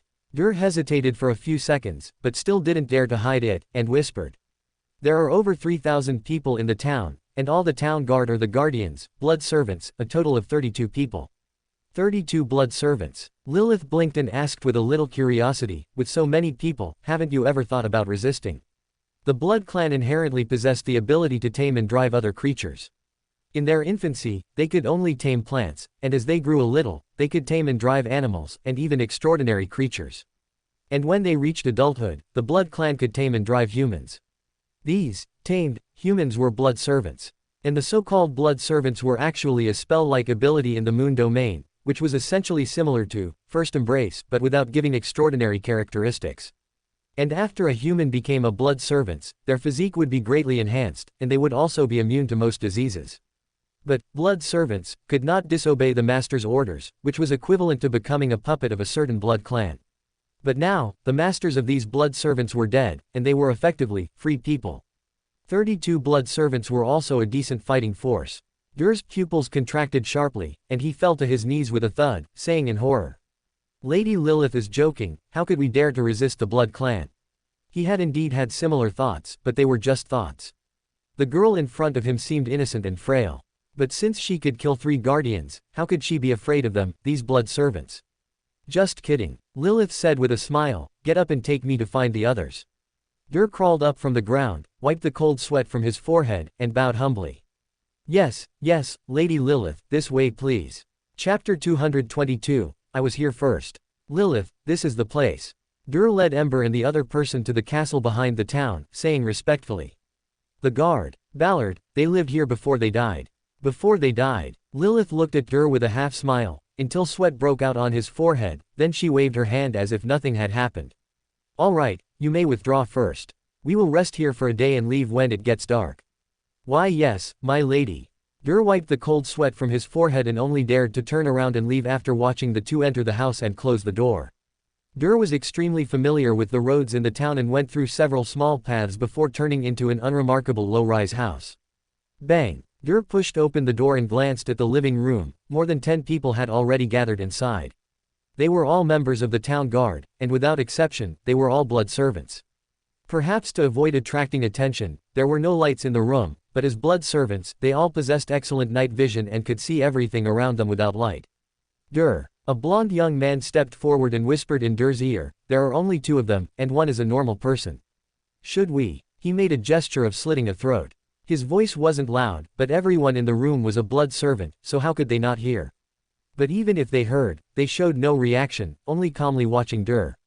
It seemed that as long as he gave the order, they would rush into the most luxurious building in the town with weapons and kill the 2 outsiders. Dur's expression instantly changed, and he angrily rebuked. "Arson, are you crazy? That's the Blood Clan." "I'm not crazy." Arsene, who was rebuked by Dur, not only didn't restrain himself but became even more agitated. So what if they are the Blood Clan? In the end, there are only 2 of them, and one is just burdensome blood food. You know there are more than 30 of us, as long as... Slap. Before Arsene finished speaking, a slap landed on him. He felt a burning pain on his left cheek and looked at Dur in disbelief. You dare hit me, Dur said coldly. Arsene, don't think I don't know what you're thinking. Your family used to be nobles, ruling this land for generations, but now you're no different from us. Do you think you can become the ruler again without the Blood Clan? Wake up, it won't be your turn even without the Blood Clan. And you all. Dur's gaze swept over the others, and he said coldly. Don't forget, we are just blood servants. Even if Ballard and the others are dead, how do you know that person can't take back our power? Do you think we can succeed just because she's alone? Don't forget, she killed Ballard and the others by herself. Furthermore, how do you know that everything we are doing right now isn't being watched by that lady? Those swept by Dur's gaze lowered their heads guiltily. They had clearly been bribed by Arsene long ago. Think carefully about it yourselves. Dur withdrew his gaze from them with some disappointment, sighed, and turned to leave. Arsene covered his left cheek, looking at Dur's receding back, his eyes filled with extreme coldness. Young Master Arsene. A town guard member came closer and whispered. Let's just forget it, Dur. Slap. Arsene slapped him backhanded, brutally interrupting him, and said with a twisted expression, what damn Dur. Don't forget, I'm the noble. If I show him respect, I call him Dur, if not, I'll bury him. Doesn't he like being those vampires' dog? Then let them die together. Lilith. In the castle's great hall, the maids were lined up in 2 rows, kneeling on the ground in fear, welcoming their new master. Who is in charge here? Lilith's gaze swept around the hall, and she asked casually. Before asking this question, she had actually vaguely guessed the answer. Among the many maids, only one was rather special. The other person had dazzling blonde hair. Just as red eyes and bat wings were the iconic features of the Blood Clan, dazzling blonde hair was also a symbol of nobility and the ruling class among humans. Moreover, compared to the maids wearing coarse linen clothes, the other person's attire could be called magnificent. And before she asked this question, the other maids also almost subconsciously looked at that blonde young woman. The blonde young woman's expression changed slightly, and she hurriedly pointed to another maid beside her. She is the head maid here. The silver-haired maid who was pointed at had a slightly stunned expression, and her eyes quickly dimmed, but she still stood up and said softly. Lilith, I am Alika, the head maid here. Head maid. Lilith's eyes held a playful look. The silver-haired one is the head maid, so isn't this magnificently dressed blonde young woman the mistress of the castle? To dare pull this stunt in front of her, is she treating her as stupid or blind? Lilith, who saw through everything, did not expose her. Instead, she smiled and lifted the chin of the still charming silver-haired head maid, instructing. Alika, prepare a new room for me, I need to rest. Yes, Lilith. Alika obediently stood up and led the 2 towards the 2nd floor. The blonde young woman who watched Lilith leave thought she had finally escaped a disaster and immediately breathed a sigh of relief. But soon, she didn't know what she thought of, her expression changed, and she hurriedly left the castle's great hall. Walking down the corridor on the 2nd floor of the castle, Lilith suddenly asked. Alika, are there only maids in the castle? Why yes. Alika felt a little flustered, but quickly calmed down and explained, Ballard and the others did not allow other males to enter the castle. Lilith nodded thoughtfully, then asked. I said for everyone in the castle to gather in the great hall. There shouldn't be any exceptions, right? Of course not. Alika said softly, how would we dare defy the Blood Clan Lord's command? Oh, really? Lilith gave her a deep look and suddenly stopped in front of a door. Bang! The door was suddenly pushed open, revealing a silver-haired young girl curled up by the bed inside. She was looking at the 2 people outside the door with fear in her wine-red eyes. Lilith withdrew her hand and asked with a playful expression. Then how do you explain her? Alika's body trembled violently, her face filled with shock and disbelief, and she blurted out. How are you here? A moment later, she suddenly understood something, her eyes became filled with despair, and a bitter smile appeared at the corner of her mouth. She clearly promised me. I think you need to explain thoroughly. Lilith did not show anger at being deceived. Instead, she said with a smile. Based on what you tell me, I will decide how to deal with you. Alika's lips curved into a bitter smile. As you can see, she is my sister's daughter. Who is her father? Lilith was not surprised by this and pressed for an answer. Blonde hair is a symbol of the ruling class in human society, and it is the same among the Blood Clan. Silver hair, on the other hand, is rare among both humans and the Blood Clan. Alika and the girl both have the same silver hair, so it's not hard to guess that they are related by blood. And the other person's red eyes prove that her father was one of the 3 guardians. This is not surprising. Those 3 members of the blood clan ruled here for a long time, it's impossible that they didn't leave any descendants. It was Ballard as well. Alika lowered her head silently and said with a complex tone, but Ornia will not be acknowledged, so she is just a servant's daughter. Even Lilith was startled for a moment, but she quickly realized the reason and stopped asking. She walked into the room, squatted down in front of the silver-haired young girl, and asked with a smile. "Little sister, what's your name?" The young girl's eyes still held fear, but she still weakly replied. My name is Ornia." "You said your name is Ornia." Ember raised an eyebrow slightly and suddenly spoke up to ask. The young girl was startled and shrank towards the corner with her head lowered. "You scared her." Lilith turned her head and said with dissatisfaction and annoyance. "Are you getting carried away again?" Ember glanced at her and said calmly. "Ah." Lilith's aura instantly collapsed, and she said weakly, "I didn't mean to, I'm sorry." Alika watched the scene before her, somewhat unable to react. Why would this blood clan lord be so afraid of a normal person? "Your name is Ornia." Ember walked closer to the young girl, gently stroked her silver hair to soothe her, and asked in a warm voice. The young girl seemed no longer so afraid and said softly, "This is the name mother gave me." "Ornia, isn't this a coincidence?" Ember looked at the young girl, then glanced at Lilith, who was weakly standing to the side, and suddenly chuckled. The blood ancestor Lilith, and her subordinate god, the future goddess of beauty and blood moon queen Ornia, aren't they all here? Alika didn't know what Ember was laughing about, she just said somewhat nervously. "My lords, Ornia did not inherit the bloodline of those 3, she is not blood clan." Lilith glanced at the head made by the door. She knew Alika was worried that she would eliminate the roots, as she had just killed those 3 members of the blood clan, and eliminating their descendants to prevent revenge was quite normal. And Lilith wouldn't mind doing so, but she wasn't in charge right now. Thinking this, Lilith secretly looked at Ember, asking for his opinion. Ember noticed Lilith's inquiring gaze and said calmly, "I said, I'll leave it to you to handle." Lilith blinked, then looked at Alika with a smile. "Don't worry, I won't do anything to her. But in exchange, you have to tell me the whole truth." Alika's expression darkened, and she nodded bitterly. For Ornia's sake, she had no other choice. "Ballard." Alika paused for a moment and said softly, "The 3 guardians had a total of 17 descendants, and Ornia is one of them. Among these, the most noble is Aisha's son, young Master Camilo, he inherited Ballard's noble bloodline." Lilith was a little surprised, and even Ember was somewhat unexpected. After all, adult vampires are only equivalent to sequence 7, and at sequence 7 and below, extraordinary characteristics are basically not inherited by descendants. Although not absolute, the probability of inheritance is extremely low. But only at sequence 6 and sequence 5 will a portion be naturally inherited, and the child will be born with certain extraordinary abilities, close to sequence 9. In addition, high sequences can even actively control whether to inherit extraordinary characteristics. They can choose to inherit or not inherit, or choose to inherit a little, 1/3, half, or all. Therefore, the child of a high sequence powerhouse may be born extraordinary, and the specific sequence is determined by their father or mother. Of course, if it is a combination of 2 extraordinaries, the probability will also increase. This is why the blood clan mostly live in groups, both because living in groups allows them to look out for each other and be safer, and also to ensure the continuation of their descendants. Even at sequence 7, they can give birth to descendants with the blood clan bloodline. Correspondingly, the probability of the blood clan combining with ordinary people and giving birth to descendants with extraordinary abilities is extremely low.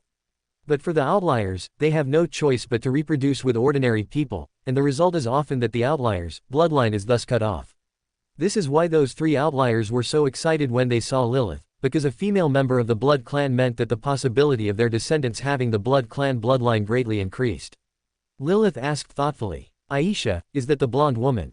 "Yes." Alika nodded gently and said with a complex expression, "She is the mistress of this castle, Ballard's most favored wife. As the saying goes, mother is honored by her son.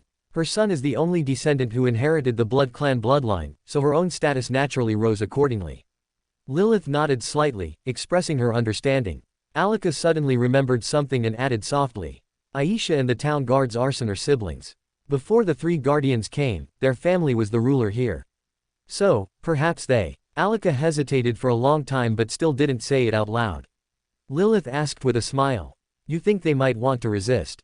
Alika nodded silently. "This is understandable. Since Ballard and the other two rulers were killed, the child named Camilo, as their descendant, is the most legitimate heir. What's more, Aisha and Arsen's family were the former rulers themselves, which further fueled their arrogance. Coupled with the fact that the town guard has more than 30 blood servants in total, this is indeed a considerable force and also gave them the courage to resist. Mere blood servants. Lilith sneered, her eyes full of disdain. Although only their masters could control blood servants, after their masters died, these blood servants lost their restraints and gained freedom. But this doesn't mean they have enough ability to resist other members of the blood clan. Lilith looked at the scarlet moon outside the window, her expression becoming increasingly playful. The power of the blood servants originates from the blood clan they signed a contract with. Although the power of the blood servants does not vanish after the blood clan dies, and they even gain liberation from restraints as a result. But the gap between their strength and that of true members of the blood clan is still worlds apart. Of course, although their power is insignificant compared to the blood clan, it is the same as the blood clan.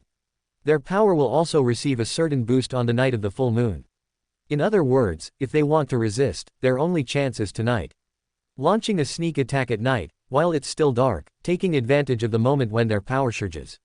Lilith here was still thinking about when those people would launch a sneak attack, but suddenly heard a familiar phrase next to her ear. Do you desire power? Lilith turned her head in astonishment and then saw Ember holding a blood-red heart, speaking in a low tone as he tried to entice the silver-haired young girl in front of him. Lilith's eyes instantly became sharp. Chapter 223, White hair and red eyes are the best. Do you desire power? The silver-haired young girl looked up at the man holding the heart. Her long eyelashes trembled slightly, and a trace of fear and worry still lingered in her eyes. But as if encouraged by his words, the young girl trembled and reached out her hand, tentatively reaching towards Ember's palm, yet hesitating to let it fall. It wasn't until Ember actively held the young girl's tender white hand and placed the blood-red heart in her palm. Ornia looked nervously at the blood-red heart in her palm, which was larger than her hand, about the size of an adult's fist, and was slightly expanding and contracting.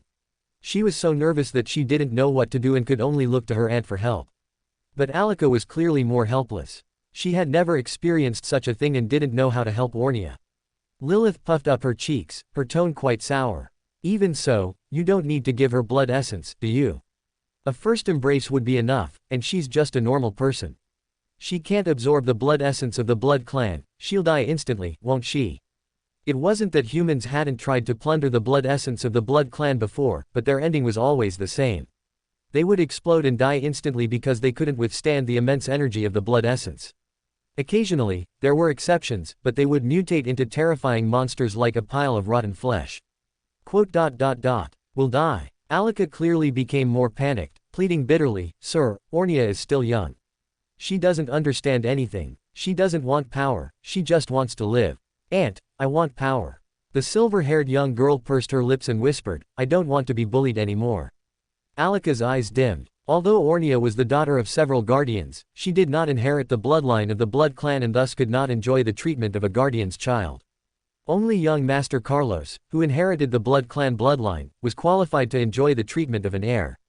The children of other maids only existed as reserve servants with red eyes.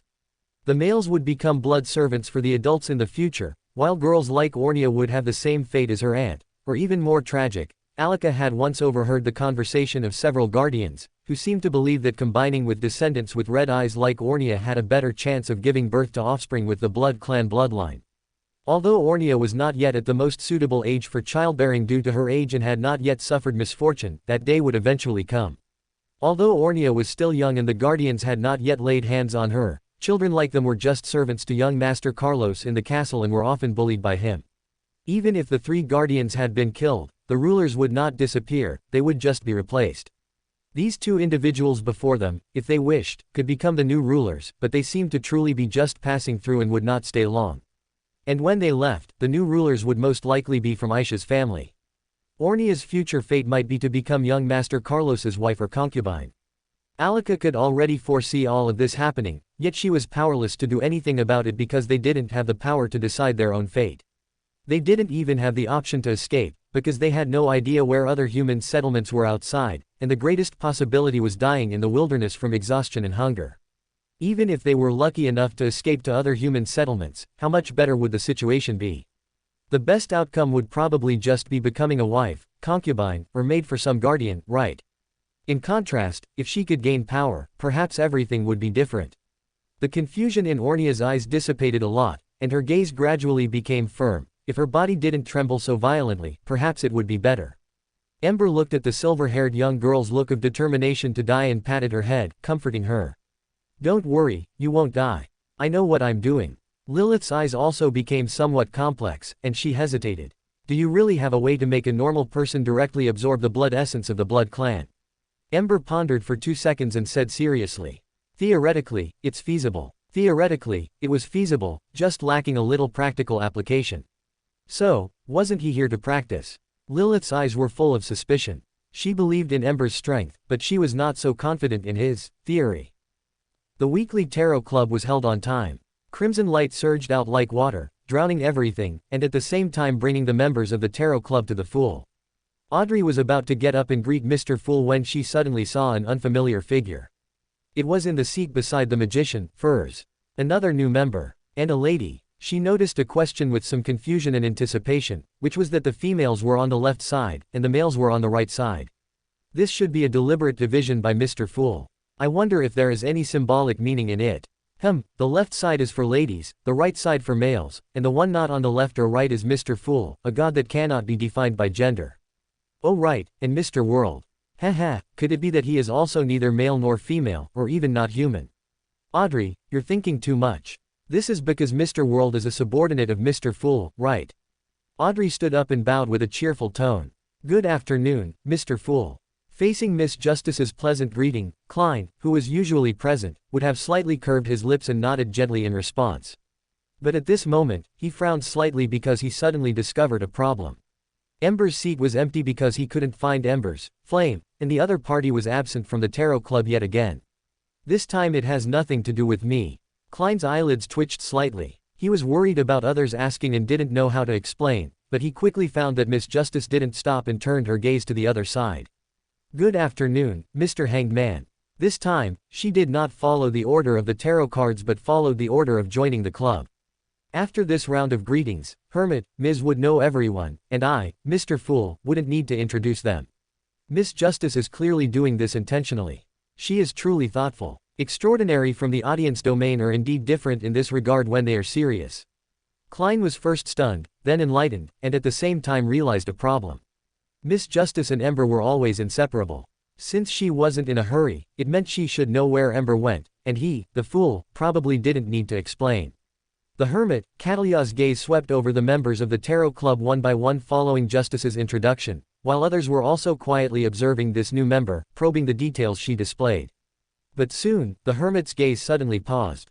She also discovered the pattern of females on the right side and males on the left side. And the positions were also arranged according to the order of joining, one next to the other. Starting from Mr. Fool, the left side were all females.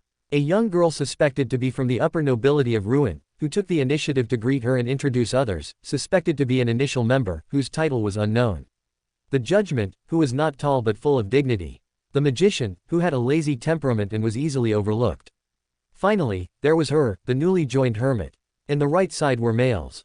The Hanged Man, suspected to be a member of the Storm Church.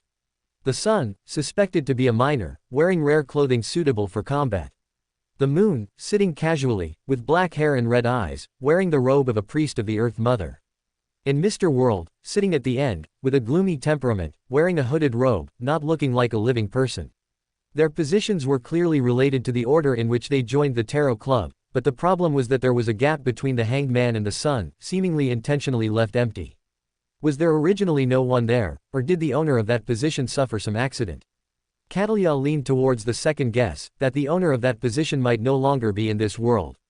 The Hermit, Catalya withdrew her gaze and met the eyes of Justice, Audrey, who happened to be looking over. Sensing the other party's intention to inquire, she nodded gently. Hermit. Justice. Audrey smiled in response. Good afternoon, Hermit, Ems. Miss Justice finished introducing them one by one, paused for 2 seconds, and then carefully phrased her words. Apologies, Mr. Fool, Lover may not be able to attend the tarot club for the next few weeks. He's not even attending the tarot club organized by a god. What airs? Moon, Aemlin White was stunned and muttered in his heart. The Hermit, Catalya's expression changed slightly. This was completely different from her guess. Such a meeting should allow for requesting leave in advance, but that would also require asking Mr. Fool for permission beforehand. But judging from Miss Justice's reaction, that unseen lover seemed not to have informed Mr. Fool in advance, otherwise, there would be no need for Justice to relay the message. However, the reason they appeared in this mysterious palace was not because they came on their own initiative, but because they were summoned by Mr. Fool. Could that lover have some means to resist Mr. Fool summoning? That's a genuine god. No, perhaps it's precisely because of this. An existence capable of resisting a god's summoning is qualified to refuse to attend the tarot club without even saying hello. Who exactly is this lover? I knew it. Klein sighed in his heart.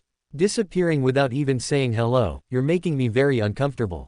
He was extremely curious about where Ember was now, but he was too embarrassed to ask. After all, he was the fool, shouldn't the question of where Ember went be a small matter for him? And what Klein was even more curious about was why Justice didn't explain this to him in advance but waited until the tarot club. Klein's eyes flickered. He tapped the table with his finger and chuckled softly. Miss Justice, have you encountered any trouble? As expected, nothing can be hidden from you. Audrey nodded gently and explained. In fact, I am currently traveling with a demigod from the audience pathway. To avoid being discovered by her, I may not be able to actively pray to you during this time. Demigod. Everyone in the tarot club's expression changed slightly. Although their organization had a genuine god, demigods were still existences beyond their reach. And now Miss Justice was actually traveling with a demigod. What was going on? Do you need help? Magician, Furs asked hesitantly. No, not for now. Audrey gently shook her head and explained. She and Lover are old acquaintances and once entered the painting world of the Steam Church together. She should not have malicious intent towards me, and I won't be in danger. Klein raised an eyebrow slightly. After all, that was a demigod. Since Miss Justice used the word should, it meant that whether the other party had malicious intent was uncertain. How could Miss Justice, who was still only sequence 7, guarantee that she would not be in danger? Unless Miss Justice has a countermeasure. Klein thought of a possibility. The dogs Ember rented to him had the strength of mid-sequence extraordinary, so how could he not leave some backup for Miss Justice? A bodyguard of at least demigod level, truly luxurious. Klein felt a bit envious. The hanged man's eyes showed surprise and doubt because he also guessed this possibility. After all, he had seen Ember summon Silver Knights, and each of those Silver Knights was equivalent to a Sequence 5 Extraordinary, and Ember himself had the record of hunting multiple demigods. It wasn't too strange to have summoned creatures of demigod level. Son, Derek couldn't help but ask. Miss Justice, has Lover come to the land abandoned by God again? Audrey hesitated a bit, but looking at Derek's eager and expectant gaze, she still answered softly. Sorry, I don't know where he is either. The demigod I am traveling with entered the painting world with Lover a few days ago and hasn't been seen since. But he seems to have anticipated this situation and will return soon. After a pause, Audrey continued. Perhaps you can ask Mr. Fool about this question. After all, the last time Ember disappeared, Mr. Fool was the only one who knew his whereabouts and could even observe Ember's location. Perhaps it was the same this time. After all, he is the omnipotent Mr. Fool, he must know everything, right? Don't ask me, how would I know where he is? Klein's eyelids twitched. Ember disappearing whenever he felt like it was really hard to bear. Last time, he was able to divine his traces using the ring Ember gave Justice, but who knew if it would work this time? Thinking with his butt, Ember's disappearance definitely wasn't just spatial, otherwise, his flame wouldn't have disappeared.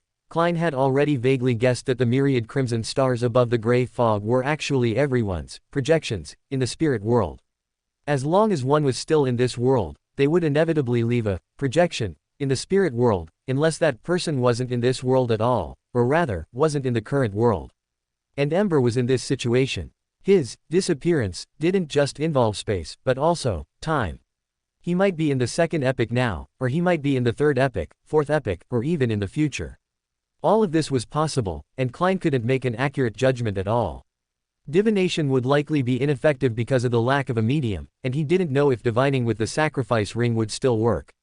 Wait, Klein suddenly froze for a moment, as if he remembered something. Chapter 224, The Hidden Truth. Medium. Klein's expression shifted slightly, as if remembering something. Regardless of the situation, divination always requires a medium, especially when the protagonist is not present.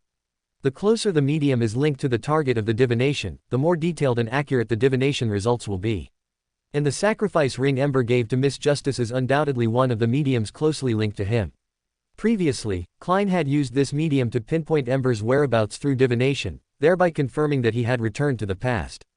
So this time, Klein also immediately thought of this medium. But he quickly remembered that the sacrifice ring was not the only medium. Before he went out to sea, Ember had given him other mediums. A sacrifice tender branch, and a soul ember. The sacrifice tender branch might not be as suitable a medium as the sacrifice ring, but the soul ember is definitely more suitable than both. Klein's expression was a little surprised and uncertain, and he muttered to himself. The sacrifice tender branch was the reward for entrusting me to pass on a message to Iceberg Admiral, but the soul ember was voluntarily given to me by Ember, who instructed me to pass it on to Mr. Fool. This is also an entrustment, but it neither provided a reward nor had specific requirements. Or rather, that soul ember is both the reward and the requirement of the entrustment. Giving it to Mr. Fool is in the hope that Mr. Fool can do something through this soul ember, and the reward is the soul ember itself. Essentially, the value of the soul ember is even higher than the sacrifice twig and the sacrifice ring, so there is no doubt about it being a reward. But what exactly does Ember hope Mr. Fool will achieve through this soul ember? He only asked me to pass it on to Mr. Fool, but didn't explain why. Could it be that he thought Mr. Fool would guess? Klein's eyelid twitched. If that's the case, you've probably trusted the wrong person. After all, he really doesn't understand. If you don't tell me, how will I understand? Klein immediately felt a headache. He had no clue about everything that was happening now. Besides using the soul ember for divination, he didn't know what else he could do with it, and before that. Klein glanced at Little Sun on his right, who was looking at him eagerly. He was being put on the spot and had to give Sun an accurate answer. Mr. Fool, Klein thought for a moment, then chuckled softly. First, let's establish a fact. I am not omniscient, nor am I omnipotent. He said this in a self-deprecating, relaxed tone, but the members of the Tarot Club didn't show any abnormality, and even seemed a little more respectful. For them, it was obvious that Mr. Fool was neither omniscient nor omnipotent.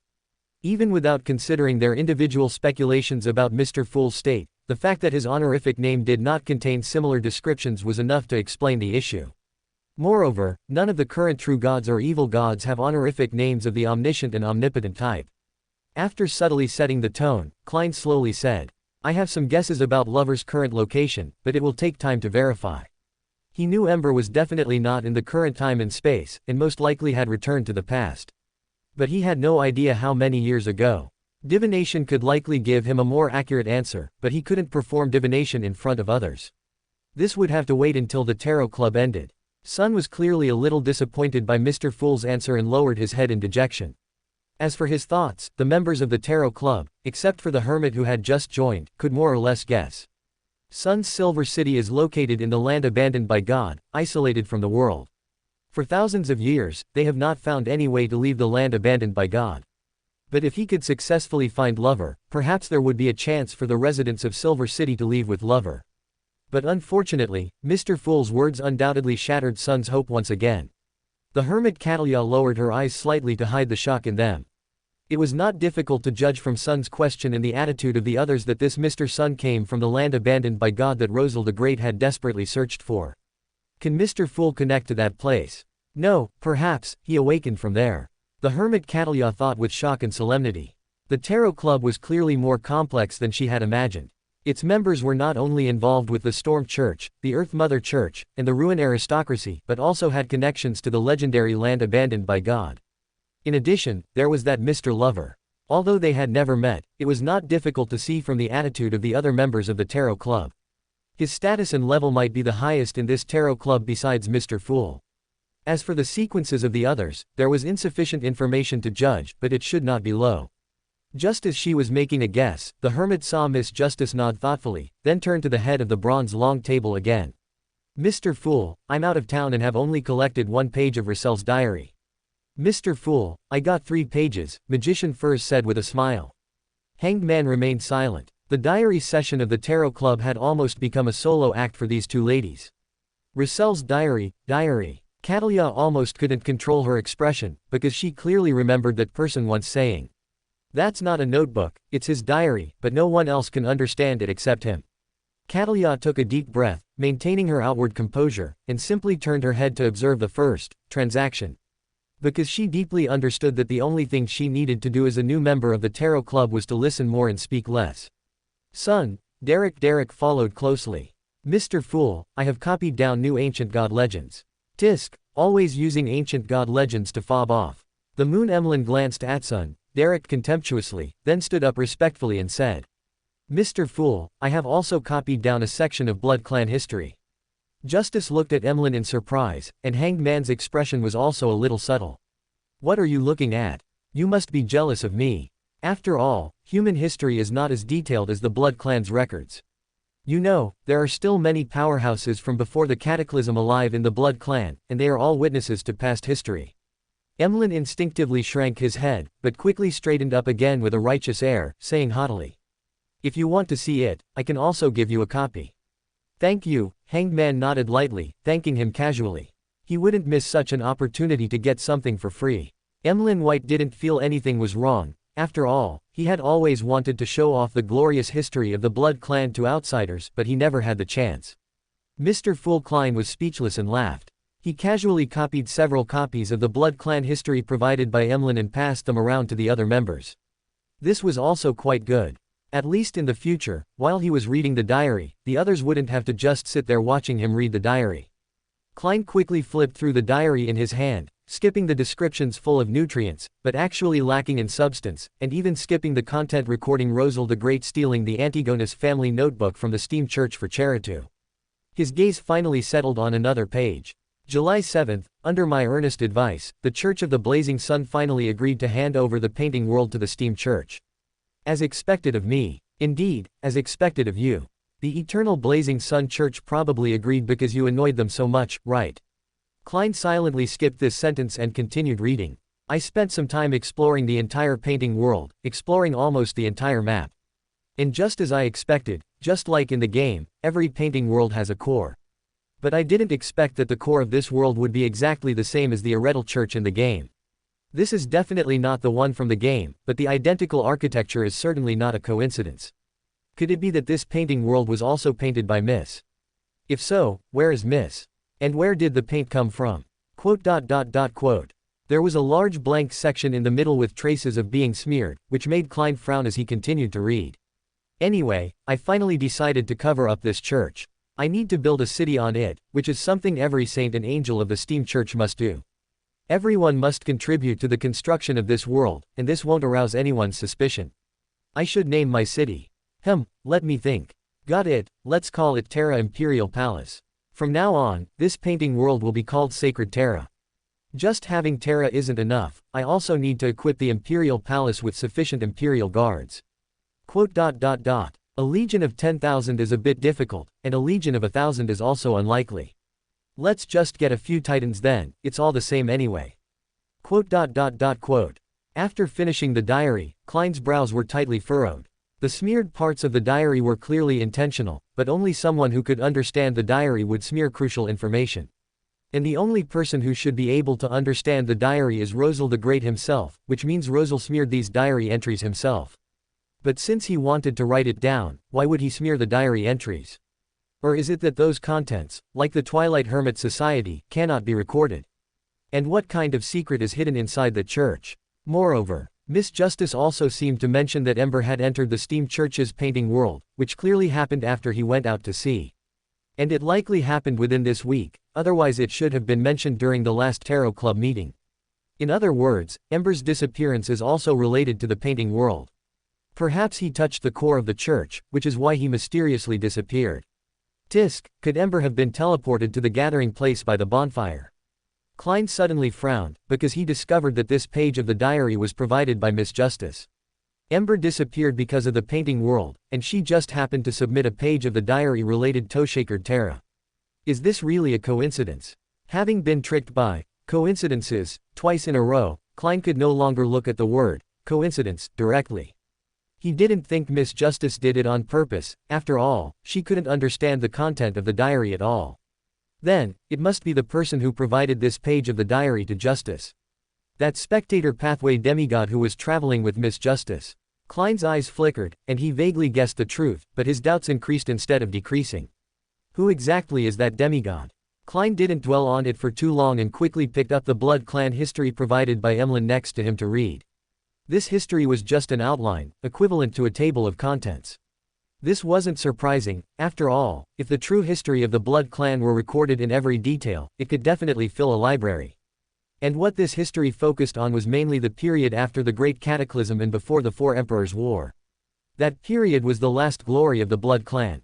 After the Great Cataclysm, the Blood Clan left the center stage of the history of the North and South continents and became nobles of different empires and dynasties as individuals rather than a race, either governing a territory or guarding castles in crucial areas.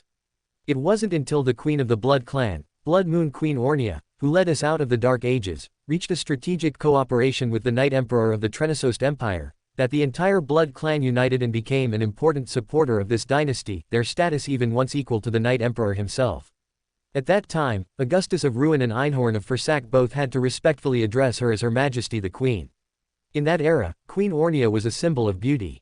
If there was a magic mirror that could answer questions, the answer to who the most beautiful woman in the world was could only be her. All of this was shattered in the Four Emperors' War. The Night Emperor fell, the Queen was also severely injured, and the Blood Clan suffered a significant blow. After seizing the final fruits of victory, the seven gods supported the four great nobles, Augustus, Einhorn, Sauron, and Castia, in dividing the empire and overthrowing the imperial family, which lacked high-level individuals. The Blood Clan could only retreat into the uninhabited deep mountains and hide in dark corners to maintain the continuation of their race. Klein's expression was strange. He was certain that this history was handwritten by Emlyn White, because there was a large amount of Emlyn's personal touch mixed into the history, and the lines were full of his self-praise, possessing a strong personal style. Klein leaned back, and while making the materials in his hand disappear, he said with a smile, "You may begin." The hermit pondered for 2 seconds before speaking. "Mr. Moon, this history of yours differs somewhat from what I understand. According to the history I know, your Blood Moon Queen at that time should have gained her esteemed status by marrying the Night Emperor, and her final fate should have been falling in the Four Emperors' War." The moon showed disdain on his face, clearly having heard this theory before, and scoffed. "Then you must have read a fake history. The Blood Moon Queen's strength at that time was comparable to the Night Emperor's, so why would she need to marry down to him to gain status? You should know that the Night Emperor was able to ascend successfully precisely because of the support of the Blood Moon Queen and his Blood Clan. The status of the Blood Moon Queen and the Night Emperor was always equal. The so-called marrying down is just a whitewashing of history by you humans to prove the superiority of the human race and to prove that humans should be above us Blood Clan. As for falling, Moon, Emlyn White paused for a second before speaking. That is indeed the case. The history of the Blood Clan also has records about this. The Blood Moon Queen did fall in the Four Emperors' War. The historical records of humans in this regard are not wrong, but limited by the information they know, the conclusions drawn are somewhat one-sided. One-sided? Justice was a little curious. The existing four kingdoms on the North Continent don't have many records regarding this. The Moon said quite proudly. The Blood Moon Queen did indeed fall in the Four Emperors' War, but she also gained rebirth because of it. Although she inevitably suffered heavy injuries, after thousands of years, the Queen's strength has gradually recovered. Hermit Catalya's eyes flickered. Although she actively raised an objection, she didn't actually have much doubt about the history provided by the Moon. Because she also felt that the marrying down theory didn't make sense, as in all collected public records of the Trenasost Empire, the Blood Moon Queen was always referred to as Her Majesty the Queen, and not Her Majesty the Empress. Furthermore, in the treaties signed between the Blood Clan and the Trenasost Empire, there was only a clearly recorded alliance, and no marriage contract. There wasn't even any mention of a wedding between the two parties in the entire records of the Trenasost Empire. A wedding between the Night Emperor and the Blood Moon Queen, even if only symbolic, would surely have been a grand ceremony that shocked the continent. It's impossible for there to be no records unless this wedding never existed from beginning to end. In comparison, the Blood Clan historical record stating that the Blood Moon Queen and the Night Emperor had equal status is more plausible.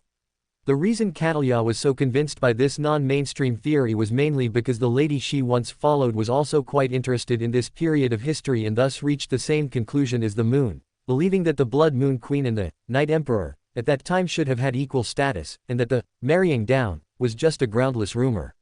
And the reason Catalya, knowing all this, still raised an objection was mainly to get the answer to the question that followed. The Blood Moon Queen fell in the Four Emperors' War, but was reborn due to some unknown reason. The Moon seemed to deliberately give them time to think, pausing for a while before solemnly stating, "What the Blood Clan has recorded is true history, spanning thousands of years with no gaps in between, absolutely more authentic than those obscure legendary stories from Silver City. Little son, who was unexpectedly targeted, opened his mouth, wanting to retort, but still chose to remain silent. After all, he knew nothing about this part of history and was not qualified to criticize it. Klein's eyes flickered, and he controlled Mr. World to speak in a hoarse voice. Miss Justice, I would like to know if you know the name of that fellow demigod. Justice Audrey thought for a moment and said seriously. Her name is Karula. Klein's eyelid twitched. This name. Okay, that's the truth. No wonder she was traveling with Ember, no wonder she went to the painting world with him, and no wonder Miss Justice just happened to provide that page of the diary. Now, all of this has a reasonable explanation. Chapter 225. Weak, pitiful, and helpless. Theoretically, the advancement of an extraordinary can only begin from sequence 9, progressing step by step towards higher sequences. Only after the potion of the current sequence is fully digested can advancement be considered. The reason for this is to minimize the risk of losing control. The existence of formulating extraordinary characteristics into potions and the advancement rituals also serve to further reduce the risk of losing control. It's like building a house, a solid foundation must be laid first before a tall building can be constructed upon it.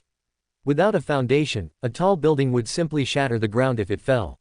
However, in Theosprouting era, before the blasphemy slate appeared, losing control and madness were the main themes. After all, the transcendent beings of that era had no idea what pathways or sequences were, and low-sequence transcendent beings often consumed medium or even high-sequence extraordinary characteristics. Although the fate of these transcendent beings was often to lose control or even explode and die due to the inability to withstand the immense energy, there were always some exceptions that survived. The ancestors of various transcendent races likely came about this way. Even if these beings miraculously survived, they would inevitably fall into madness. However, with the passage of time, as long as they had enough offspring, they could gradually regain their sanity. What Ember is about to do is similar. He is going to have Ornia, a normal person, directly absorb the extraordinary characteristics of Sequence 7. Normally, doing this would have only two outcomes. Either reason is swallowed by madness, mutating into a hideous and twisted monster, or the body is burst by the immense energy, leaving not even a speck. But Ember is choosing a third path. He wants Ornia to become a Sequence 7 extraordinary completely intact while preserving her sanity. Achieving this is not difficult, it just requires adding a little fire. Under the expectant and fearful gaze of the silver-haired, red-eyed young girl, Ember slowly took out the Yorshka's chime, which was luxurious in appearance and shaped like a pagoda. Ding-a-ling. Amidst the crisp ringing, a golden magic array appeared beneath Ember's feet, slowly spreading outwards with a warm glow. Open black lens bracket tear of farewell close black lens bracket. Open black lens bracket a miracle taught by Moen. Apostle of Archbishop Kareem. When HP reaches 0, it allows escape from death just once. This is a miracle born to grant the dying enough time to say farewell. Tears are shed for the living, who need them far more than the dead. Close black lens bracket. First, use tear of farewell to ensure Ornia doesn't die from this. Ember suddenly looked up at the window, and Lilith also subconsciously looked over, but there was nothing there. Lilith was a little confused and was about to ask if something was wrong, but Ember suddenly withdrew his gaze and looked at Ornia next to him, who was hosting the golden tear. Holding a vigorously beating blood-red heart, he said, "Open your mouth." The silver-haired, red-eyed young girl had a hint of confusion in her eyes, but she still obediently opened her small mouth, revealing her soft pink oral cavity. Slap. Flames suddenly rose from Ember's hand, enveloping the blood-red heart in his palm and burning it into a pool of bright red liquid.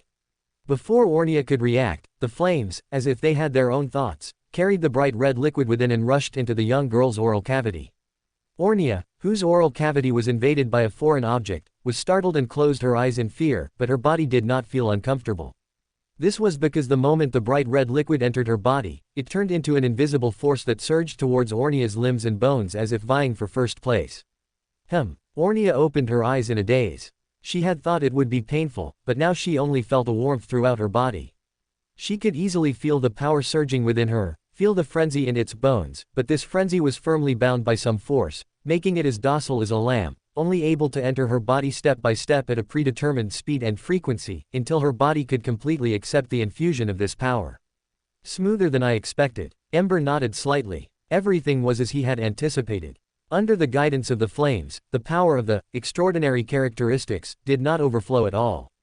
This transformation experiment was quite successful.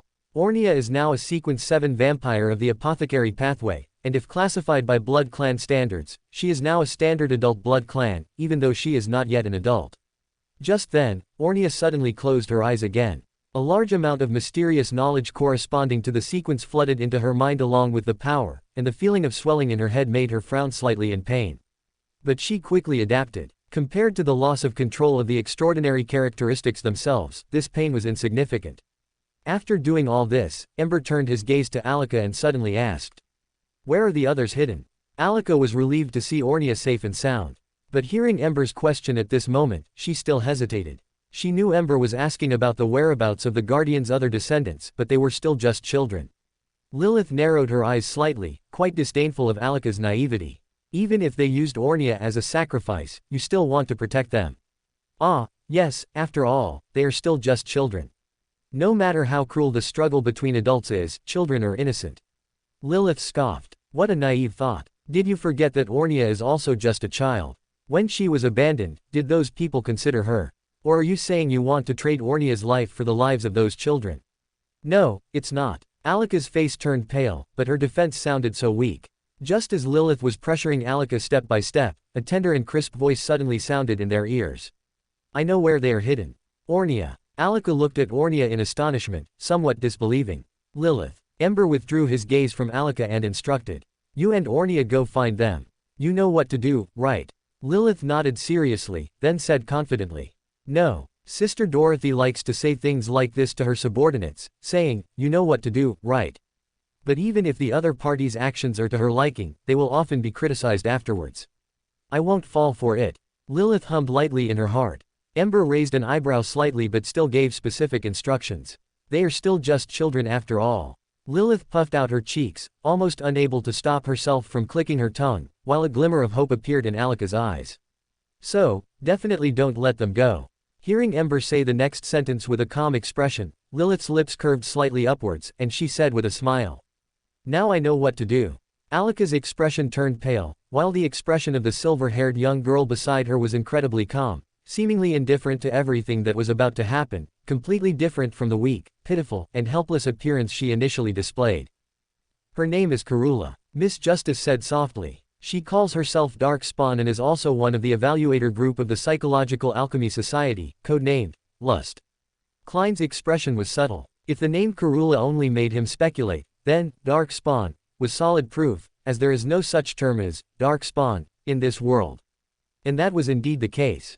The other members of the Tarot Club were confused by the 4 words, Dark Spawn, but hearing the words, evaluator group of the Psychological Alchemy Society, elicited various reactions. A saint above sequence 4 is an absolute high-level figure in any organization. As for angels, they are the strongest beings below the gods, and in ancient times could even be called subordinate gods, there is no comparison. However, the Psychological Alchemy Society is a new organization that has only appeared in the last 1 or 200 years. Does this mean that this demigod was also born in the last 1 or 200 years? Perhaps sensing the thoughts of the others, Audrey proactively explained. The evaluator group of the Psychological Alchemy Society are all code-named after the 7 deadly sins. For example, Herwin Rambus, the former royal family advisor of the Ruined Kingdom, was code-named Pride. This means that there might be a total of 7 saint-level evaluator group in the Psychological Alchemy Society. Of course, that was in the past. Now, the Psychological Alchemy Society probably only has 3 saints left. Audrey silently added this in her heart. Quote. Catalya remained silent. Judging from the reactions of the other members of the Tarot Club, most of them had reached the medium sequence level, but they were far from reaching the high sequence level. But why was the focus of their discussion always on saints or angels? One must know that even the rulers of the sea, the 4 pirate kings, are only at the saint level. And even when several pirate generals meet, they don't casually discuss those few existences. Most members of the Tarot Club fell into varying degrees of deep thought, but the Moon Emlyn was completely indifferent to this. He spoke in a seemingly suppressed voice, but in reality, he could not hide his excitement. Mr. Hanged Man, I'm ready. When can you get that Blood Clan Viscount's legacy? You mentioned last time that it's in the hands of a great pirate. You didn't need to add that last sentence. Alger's body suddenly stiffened slightly. Great pirate. The hermit Catalya's gaze swept over Mr. Hanged Man again. She had already vaguely guessed his identity. Alger's expression remained unchanged, and he turned his head to respond to the moon. Did you get the cash? Of course, Emlyn said, raising his neck. As a reward for joining the Tarot Club at the risk of his life, Duke Nabay gave him a bill of exchange worth a full £7,000, which gave him enough confidence to buy that Blood Clan Viscount's legacy. Alger said calmly, "I will get it for you within this week." Finally, let's confirm the price again, £4,500, no problem, right? Okay, can it be a little cheaper?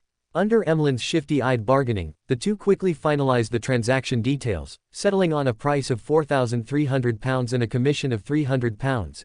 Emlyn requested that after Alger obtained the Blood Clan Viscount's legacy, he must immediately sacrifice it to the fool. Alger, who was making a painful net profit of £1,400, naturally agreed without hesitation. It should be a newly adult vampire. The hermit Catalia watched silently, making a judgment in her heart at the same time. The other party mentioned sacrifice, which was not strange. When a true god is present and witnessing the gathering, sacrifice and bestowal are the most convenient and safest ways to trade, and communication at the mental body level can directly resolve the exchange of knowledge. Mr. Hanged Man looked around and slowly said, "Does anyone here know where there are wild ovnis?" When asking this question, his gaze intentionally or unintentionally fell on the hermit. The other party's characteristics were quite obvious, and her identity was not difficult to guess. She was most likely Star Admiral Catalia. The main activity areas of the other members of the Tarot Club were all on the North Continent, and their understanding of the sea combined was not as much as Alger's own, so he had not raised this kind of request before. But now, the hermit's joining gave him hope. The answer to this question was most likely known only to the hermit, who was a pirate general. Is he preparing for the advancement ritual to Sequence 5? The hermit Catalia immediately made the connection. The other party should be a Wind Blessed of the Sailor Pathway Sequence 6, and has already obtained the Ocean Singer potion formula, so he needs to find Obnies to prepare for the advancement ritual. Obnies is an ancient sea monster that can directly swallow a sailboat. It has a huge and twisted body, up to 3 heads, and entangled tentacles, and is the protagonist of many legends at sea. The hermit was silent for a while, and finally decided to participate, saying, "Most of this type of sea monster has been tamed by the Storm Church and are mostly concentrated near Pasu Island." "I know," Mr. Hanged Man said calmly, "that's why I need to find a wild Obnies." The hermit looked deeply at Mr. Hanged Man. The other party was most likely a member of the Storm Church, but his potion formula might not have come from the Storm Church, and he might even be hiding his advancement from the Storm Church. Undoubtedly, the other party had a big secret. The hermit pondered for 2 seconds, then continued. "Vice Admiral Deep Sea has an Obnies. I can try to contact him. Of course, the price might not be low." "No problem," Mr. Hanged Man replied without hesitation. Thanks to his income from being a middleman, during this time, he had accumulated a lot of money and could afford the necessary price. "It's a bit quiet," Klein sighed. At this stage, the Tarot Club members had very low, material, needs. For example, Miss Justice had extraordinary characteristics that could allow her to advance all the way to Sequence 4, and Miss Magician, backed by the Abraham family, also did not lack extraordinary characteristics and potion formulas. The situation of the others was also similar. They had mostly obtained the required potion formulas from Ember and were preparing for advancement. This led to the Tarot Club now being more about the exchange of information, with fewer transactions involving materials and money.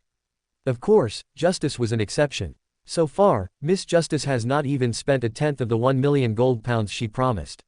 Klein couldn't help but show a subtle and complex expression, 1 million gold pounds. How many pirates would he have to kill to earn that much? Chapter 226, If Something Happens, Blame Me. Under the illumination of the scarlet moon, 2 figures, one large and one small, spread their bat wings and quietly left through the castle window, without alarming anyone. Lilith looked at the silver-haired young girl beside her, who was still flying somewhat unsteadily and had to be held to avoid falling, and said in an unfamiliar tone. "So, now tell me where those people are." Inside the castle, Ornia might have been worried that Alika would object, so she didn't directly reveal the hiding place of the others. But now that they had left the castle, if she was still being secretive, it clearly wouldn't make sense. Ornia snapped back from the novelty and excitement of flying, and opened her small teeth slightly. "I don't know where they are." "Huh." Lilith's eyes became a little dangerous, and she said impatiently, "Are you playing with me?" "No." But facing Lilith's questioning, Ornia still remained quite calm. She just said softly, "I don't know where they are, but I know Aisha will definitely hide Carlos and the others in the Esh family's territory." The Esh family, that was the family of Aisha and her brother Arson in the town guard. And this was the only family in the entire town. The surname, Esh, was a symbol of their glorious and brilliant past, and also proof that they had ruled this land for generations. Of course, the first Esh family lived in the castle. But after those 3 guardians came to this town, the castle was occupied by them. And the Esh family had to move out of the castle and settle in other parts of the town. The 3 guardians have now been killed, and the strongest fighting force in the town are the blood servants who have surrendered to the blood clan. And as the only family in the town, the Esh family had previously attracted most of the blood servants by virtue of their statuses, former rulers, and in-laws of the current rulers. And since Aisha wanted to hide Carlos and others, she would definitely hide them in the Esh family's territory, which is now the safest place in the entire town. That had better be the case. Lilith clicked her tongue. Where is the Esh family's territory? Over there. Ornia stretched out her hand and pointed to the north of the town. There was a cluster of buildings there that was clearly different from other buildings. Although it was still a bit inferior to the castle, compared to other buildings in the town, it could be considered magnificent and grand, and even had a wall around its periphery to isolate it from the outside world. Dash. Clap clap clap. The richly dressed Aisha stepped on the wooden stairs, holding a dimly lit candle, and came to the basement. She looked around for a long time as if she had a guilty conscience, and finally walked through the basement corridor and came to a closed door.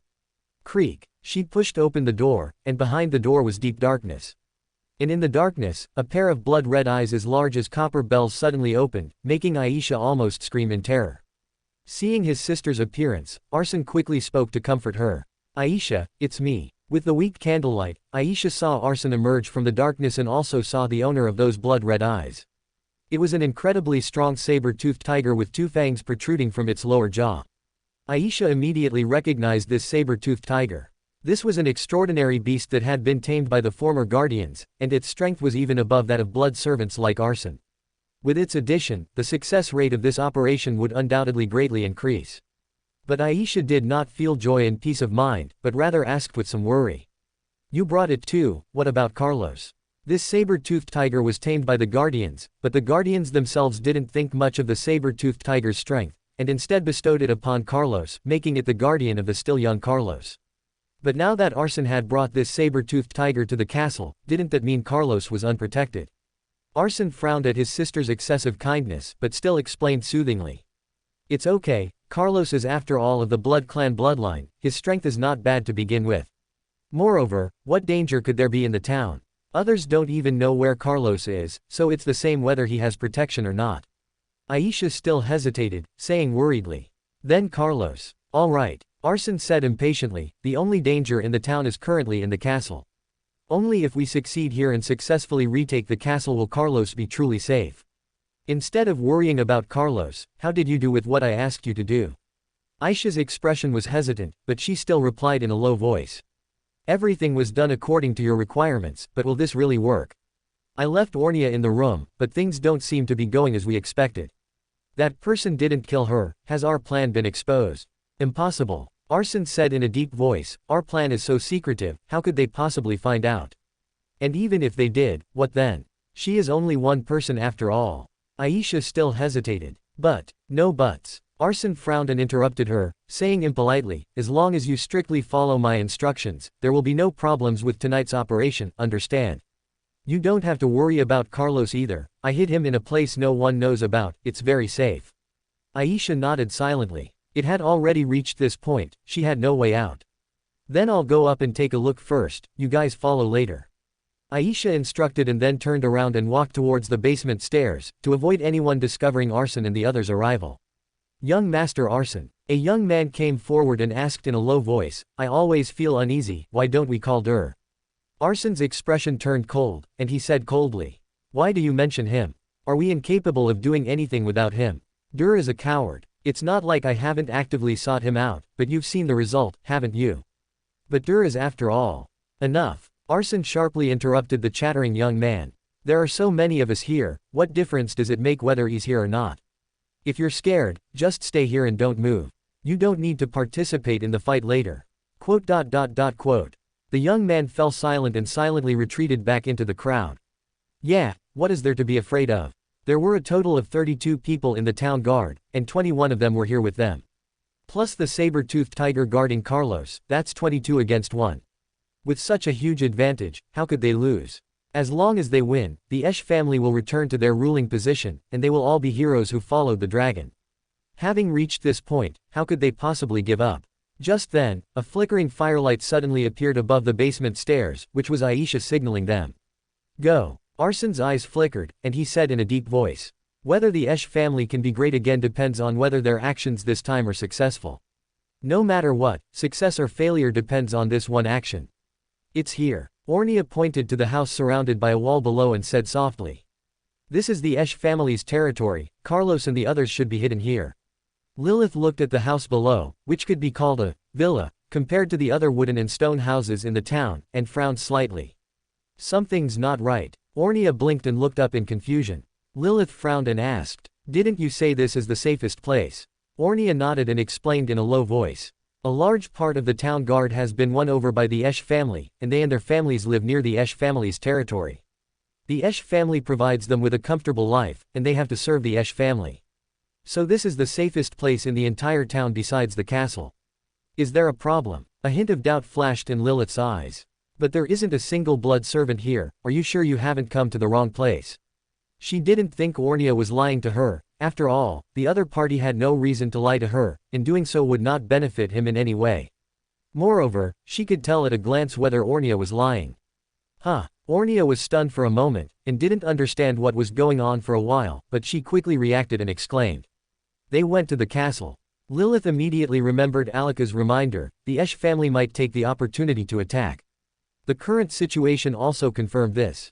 Not being at home in the middle of the night, they couldn't possibly be going fishing collectively, could they? They really dare. Lilith's expression was somewhat playful. Mortals are always selfish. Why did they think they could kill the Blood Clan with the power granted by the Blood Clan? Should we go back? Ornia said nervously. Go back? Why go back? Lilith's lips curved slightly upwards, and she said with a smile. We don't need to worry about the castle over there. What we need to do now is to complete the task he gave us as soon as possible. Ornia lowered her head silently, not knowing what she was thinking. Just then, however, she suddenly noticed someone secretly observing her. It was the spiritual warning from an extraordinary's instinct. Although Ornia didn't know what an extraordinary was, or what spirituality was, she instinctively looked in the direction of the gaze she sensed. Then she found that on the second floor of the Esh family's luxurious villa, a young boy with brilliant golden hair was standing by the open window, looking at the two people in the air with a puzzled expression. Ornia stretched out her hand and immediately said, there, he is Carlos. Lilith also spotted Carlos standing by the window and immediately flapped her bat wings, diving towards the second floor window. Even though she was also carrying the burden of Ornia was just a young girl and not heavy to begin with. Coupled with the fact that Lilith was now a Sequence 6 blood clan, her extraordinary abilities had been greatly enhanced. Therefore, her speed increased instead of decreasing, and she almost instantly swooped down from the sky to the second floor window of the villa. Carlos was clearly startled by the two people flying into his face and fell to the ground with a scream. Can I handle it? Just as Lilith landed on the window, Ornia in her arms suddenly asked softly. Lilith looked at Ornia with some surprise, released her arms wrapped around the silver-haired young girl, and said indifferently. As soon as possible. I will. Ornia landed lightly on the ground, replied softly, and then actively walked towards Carlos. Ornia, why is it you? Carlos, who had fallen to the ground in fright, saw the silver-haired young girl's face, and his expression immediately became extremely surprised. What are you doing here? Also, how can you fly? You clearly haven't inherited the bloodline of the Great Blood Clan, how did you do it? Facing the silver-haired young girl walking step by step, Carlos not only wasn't afraid, but instead started to scold her sharply. Forget it, none of that is important. No matter how you did it, you shouldn't trespass into my room. Damn it, you lowly mixed breed, just like your mixed breed mother, you have defiled the bloodline of the Esh family, how dare you?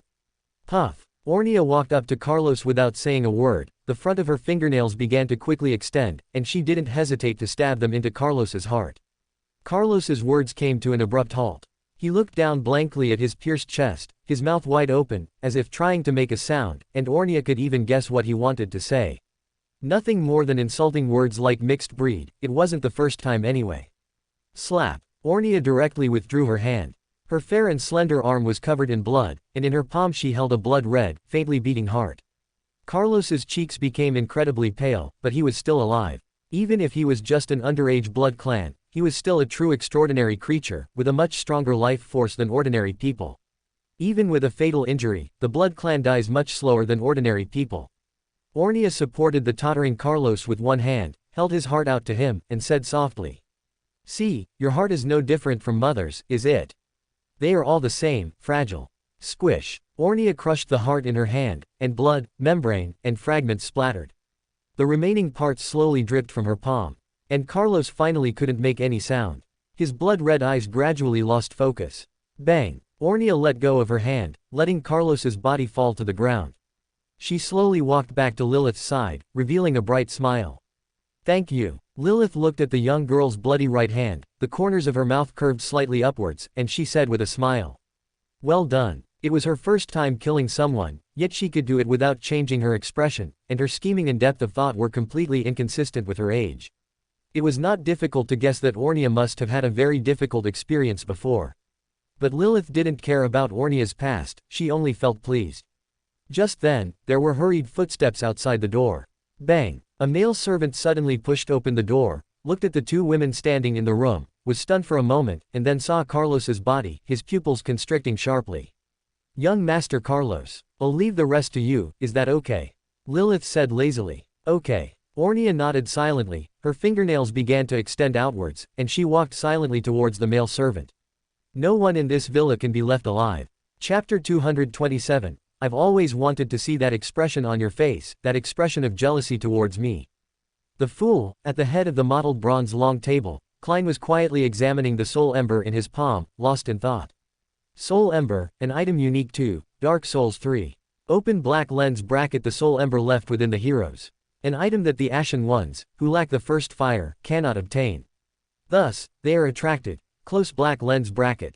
The item's description is quite concise, but precisely because of this, it lacks detail. For example, these heroes who possess soul ember within them actually have another name. Lord of Cinder. Yes, the heroes within whom soul ember burns are the Lords of Cinder. And the reason the Ashen Ones, who lack the first fire, yearn for soul ember is actually because they yearn for the power of fire. When they use soul ember, they become new Lords of Cinder. Of course, rather than saying they are Lords of Cinder, they are more like kindling that is forced to burn itself to add fuel to the soul ember. Ludlith, Farron Undead Legion, Yorm the Giant, and Eldritch, they are Lords of Cinder who have already burned once. Gouda, Twin Princes, they are Lords of Cinder who should have fulfilled the transferring fire mission. And other heroes, who possess soul ember within them are Lords of Cinder who are currently burning. When the first fire was about to fade, the entire world was forced to burn itself, adding fuel to the fire. Therefore, in the third generation, most bosses have soul ember within them, so when they are killed, they automatically enter the Lord of Cinder state, and even Gwyn's eldest son, the Nameless King, is no exception. And soul ember, this item unique to the third generation, actually also existed in the first and second generations. The humanity of the first generation, the effigy of the second generation, the essence of these three is actually the same. You can even tell just by their appearance, the three are not exactly the same, but rather completely identical. Because soul ember is originally burning humanity. In the first generation, the undead still needed to kindle the bonfire, putting humanity into the bonfire. But by the third generation, all humanity is being forced to burn, whether or not it is put into a bonfire. However, in the item description of the first generation, humanity is undoubtedly unique to humans. Open black lens bracket. Small black sprites occasionally found on corpses. Although these black sprites are also called humanity. What they actually are is not clear. If souls are the root of all life, then what does humanity, which only humans possess, represent? Close black lens bracket. Theoretically, only humans possess humanity. But in fact, not only humans, but many creatures of other races also possess humanity. The Daughter of Chaos possesses humanity, Nito the Grave Lord possesses humanity, the Four Kings of New Londo possess humanity, the lifeless Iron Golem of Sentence Fortress possesses humanity, Ornstein and Smo of Anor Londo possess humanity, and even Seath the Scaleless, who has no soul, possesses humanity. Undoubtedly, by the first generation, humanity had already deviated from its original definition and was no longer unique to humans. Whether it was the Daughter of Chaos, Nito the Grave Lord who was one of the original four kings, or Ornstein and Smo who were gods, or Seath the Scaleless who was an ancient dragon, for some unknown reason, they all possessed humanity which should have belonged solely to humans. Looking solely at race, these races that possess humanity are all different, and there seems to be no pattern. But in fact, there isn't a complete lack of pattern among them. That is, these creatures possessing humanity are all trials that the undead must pass on the transferring fire path. This was undoubtedly another contingency plan by Gwyn before the transferring fire. Placing humanity within these creatures of different races was perhaps intended to guide the undead to perform the transferring fire, or rather, to guide the undead to hunt these creatures possessing humanity. Because whether they were willing or not, those who possessed humanity within them would become the targets of the undead. And to avoid accidental injury, bosses who were not necessary trials on the transferring fire path would not have humanity within them, such as Gwendolyn. The appearance of humanity in other races was undoubtedly Gwyn's doing. And the birth of Soul Ember is even more perplexing. This might be another conspiracy by Gwyn, or perhaps the first fire's self-preservation mechanism. When it is about to fade, the first fire begins to burn everything in this world, adding fuel to itself. For Ember, this is a question worth pondering. But for Klein, he merely went over the relevant settings in his mind, and then deduced the reason why Ember handed the Soul Ember to the Fool from these known settings. It's definitely not as simple as just divination. Klein instinctively raised his hand to rub his temples, feeling an immense headache.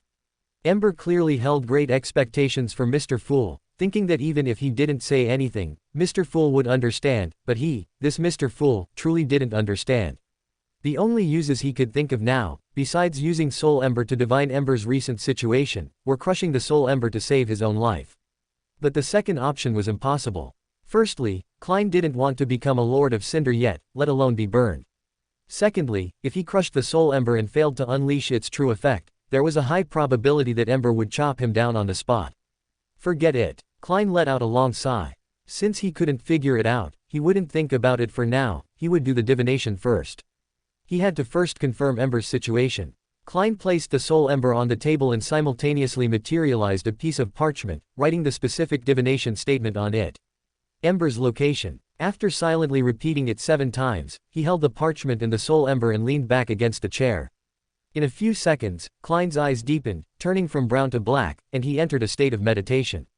His eyelids drooped, and he saw a fleeting and hazy dream.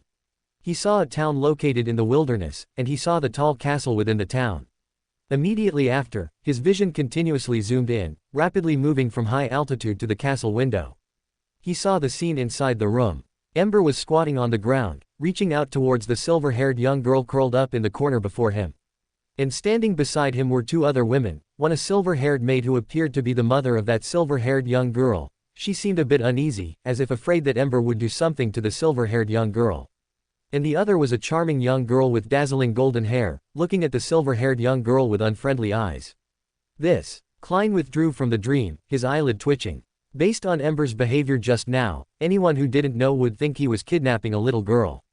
But what he was holding was a lollipop, but a pulsating blood-red heart. Klein was silent for 2 seconds, then began to organize and analyze the scene he had just seen. That heart should be an extraordinary characteristics, I just don't know which sequence's extraordinary characteristics it is. It should be the apothecary sequence. That girl's eyes are red, which is a characteristic of the blood clan. However, judging from the silver-haired maid beside her, who is likely her mother, she should not be a born blood clan member. Rather, she is the offspring of a blood clan member and a human, likely only inheriting the red eyes and not the extraordinary characteristics. So Ember took out that heart, probably promising to help the other party become an extraordinary. Klein's eyelid twitched. Wasn't that still kidnapping a little lowly? Although he wasn't holding a lollipop, the attraction of an extraordinary characteristics was much greater than a lollipop. How much does a lollipop cost? At most, less than a penny. And an extraordinary characteristics, even a sequence 9 extraordinary characteristics, is worth £400, enough to buy at least 100,000 lollipops. Klein skied, scoffing at this act of kidnapping a lowly. But after all, she had white hair and red eyes, which countryman could refuse a little lowly with white hair and red eyes? Who the silver-haired lowly is irrelevant for now, but I have some impression of that golden-haired young girl. Klein's eyes flickered slightly. The last time Ember disappeared, he went to the land abandoned by God. To the East Continent, which was before the Cataclysm, when giants, dragons, and other such extraordinary creatures ruled the world. This not only crossed space, but also crossed time. And Klein clearly remembered that the last time he divined Ember's whereabouts, there was a golden-haired young girl beside Ember. And that golden-haired young girl and the golden-haired young girl currently appearing beside Ember cannot be said to look exactly the same, but rather completely identical. The only difference was their clothing, but it's normal for women to have many sets of clothes. And if the possibility of these two people being twins is excluded, it means that the person appearing beside Ember should be the same person. So, does this count as rekindling a past relationship? Klein's expression was a bit strange. He even suspected that Ember's transmigration was related to this golden-haired young girl. After all, both transmigrations happened to be with her. This definitely couldn't be explained by coincidence. The world is so big, why did you appear around her both times? Could it be because of love? However, why do I always feel something is not right? Klein frowned. He seemed to have overlooked something. He carefully recalled the scene he had just seen again. There didn't seem to be anything missing. The scene was just a monotonous room in a castle, and the furniture inside was quite simple, with no extra items. What exactly did I overlook? Klein frowned for quite a while, then suddenly a flash of inspiration struck, and he compared the previous divination scene with the current one, instantly seeing where the problem lay. It's the mindset. Klein took a deep breath. Their appearances were completely identical, but their mindsets were completely different. In the scene from the first divination, that golden-haired young girl was clearly more confident. Her face was always full of smiles, and she occupied the dominant position from beginning to end, and her relationship with Ember was also much more intimate. And in the current scene, she had clearly become much more reserved, and unlike her dominant position the first time, this time she looked more like Ember's servant and subordinate, and she would even be jealous because Ember was kidnapping a little lowly. Klein frowned slightly, somewhat puzzled. Why would the same person undergo such a drastic change? Could it really be twins? Or did Ember do something to her to make her like this? Forget it, it's none of my business anyway. Klein shook his head, no longer thinking about these matters unrelated to him. Human joys and sorrows are not interconnected. He couldn't experience the pleasure of this Shira field.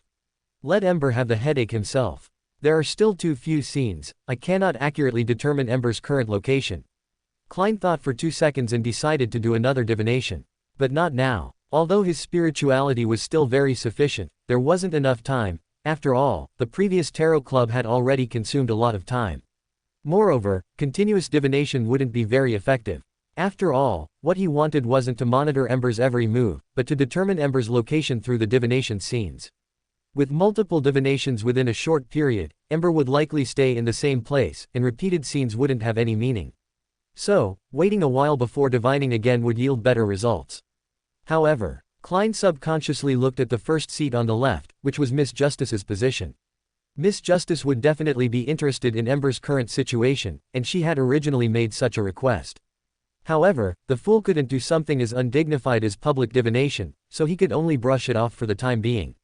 But now, Klein's expression became a bit playful. He suddenly felt that it was still necessary for Miss Justice to know about Ember's recent situation. Do it when you think of it. Klein immediately materialized the scene he had just seen, and then without hesitation, he threw it into Miss Justice's Crimson Star. After doing all this, Klein suddenly had an urge to divine Miss Justice. He wanted to see Miss Justice's reaction when she saw those scenes. But this impulse came and went quickly. Klein soon decisively gave up on this idea. Firstly, Miss Justice was after all a master of expression management from the spectator sequence, and would likely not show any expression. Secondly, it was indeed inappropriate. On the train heading to Backland, Audrey, in the luxurious compartment, was eating exquisite pastries, while opposite her, Karula was lazily lying sideways on the sofa, revealing her beautiful and alluring body. Although the other party called herself the Jealousy Witch, Audrey always felt that Lust Witch was more suitable for her. Her codename in the Psychological Alchemy Society's council wasn't given for nothing. It could practically be said to be tailor-made for her, couldn't be more fitting. Audrey elegantly drank her black tea, silently complaining a few times in her heart. Although she knew that this likely wouldn't escape Karula's notice, after all, the other party was a demigod of the audience sequence and could directly peek into her thoughts from the sea of subconscious, Audrey didn't care. Since she couldn't hide it anyway, she might as well not. In the words of Rosal the Great, this was called an open all-in. Just then, Audrey, whose psychological activity was active, paused slightly. A hazy gray fog occupied her vision, followed by a scene. Looking at the familiar figure in that scene, Audrey was happy in her heart, because she knew that Mr. Fool had confirmed Ember's situation, and it looked quite good, even quite enjoyable. For some reason, Audrey felt an inexplicable emotion surging in her heart. How interesting. Karula's lips curved slightly upward, and she suddenly let out a light laugh. Audrey was startled awake. She suddenly had an inexplicable intuition and subconsciously asked, "You can see?" Of course. Karula said with a smile, I told you, I am the jealousy witch. Any emotion related to jealousy, I can see. Chapter 228. When you were born, the entire land whispered your name. Hearing the word, jealousy, Audrey's expression remained unchanged, and she retorted. I'm not. Karula's eyes were full of playfulness, and she nodded obediently. Yes, you're not. Audrey stared at her quietly, remaining silent. She didn't believe the claim that, the witch of jealousy can see all jealousy. The reason the other party could detect the so-called jealousy emotion was because she was a demigod of the spectator pathway, capable of diving into the subconscious sea and seeing her every move. According to Rosal the Great, the reason the other party did this was just to see her get flustered. This wasn't strange. After all, it was debatable whether Karula, who claimed to be a witch, was truly jealousy or lust, but the fact that she was a witch was undeniable. Although they hadn't been together long, Audrey could tell that the other party's personality was extremely malicious. Karula asked curiously, so, what did you see? Audrey hesitated for a moment but still chose to tell Karula what she had seen. I saw Ember, and he was with several women. Karula's smile remained, but her eyes became somewhat dangerous. Oh, several. 3. Audrey tried her best to recall and describe the appearances of the 3 women in as much detail as possible. A blonde, red-eyed girl and a silver-haired, red-eyed loli, as well as another silver-haired maid who was likely the silver-haired, red-eyed loli's mother. The smile on Karula's face instantly disappeared. Based on Audrey's description, she had likely guessed the identities of those 2 people. The blood ancestor Lilith, and her servant, the goddess of beauty, queen of the blood moon, Ornia. Lilith, as the blood ancestor, was undoubtedly a true god, AT0 existence. The goddess of beauty Ornia had not yet ascended to godhood, she was only AT1 angel who had been severely wounded in the 4 Emperors' War 1,000 years ago. But in Karula's eyes, the threat of the goddess of beauty Ornia was far greater than Lilith, and also greater than Audrey in front of her. In terms of strategic threat, perhaps only the Miss could be compared to her. But unfortunately, Karula and the Miss were not on the same path, they weren't close. Karula murmured in a low voice. It seems the plan needs to be advanced. What plan? Audrey didn't hide her curiosity and asked very naturally. Karula raised her right hand and carefully examined her fair, jade-like arm through the sunlight streaming in from the window, saying lazily. Of course, the plan for promotion. Promotion. Sequence 3. Audrey was a little surprised inwardly, but she asked calmly on the surface. She knew the lady in front of her was a demigod of the spectator pathway, but she didn't expect the other party to be promoting so quickly. Karula's lips curved up almost imperceptibly.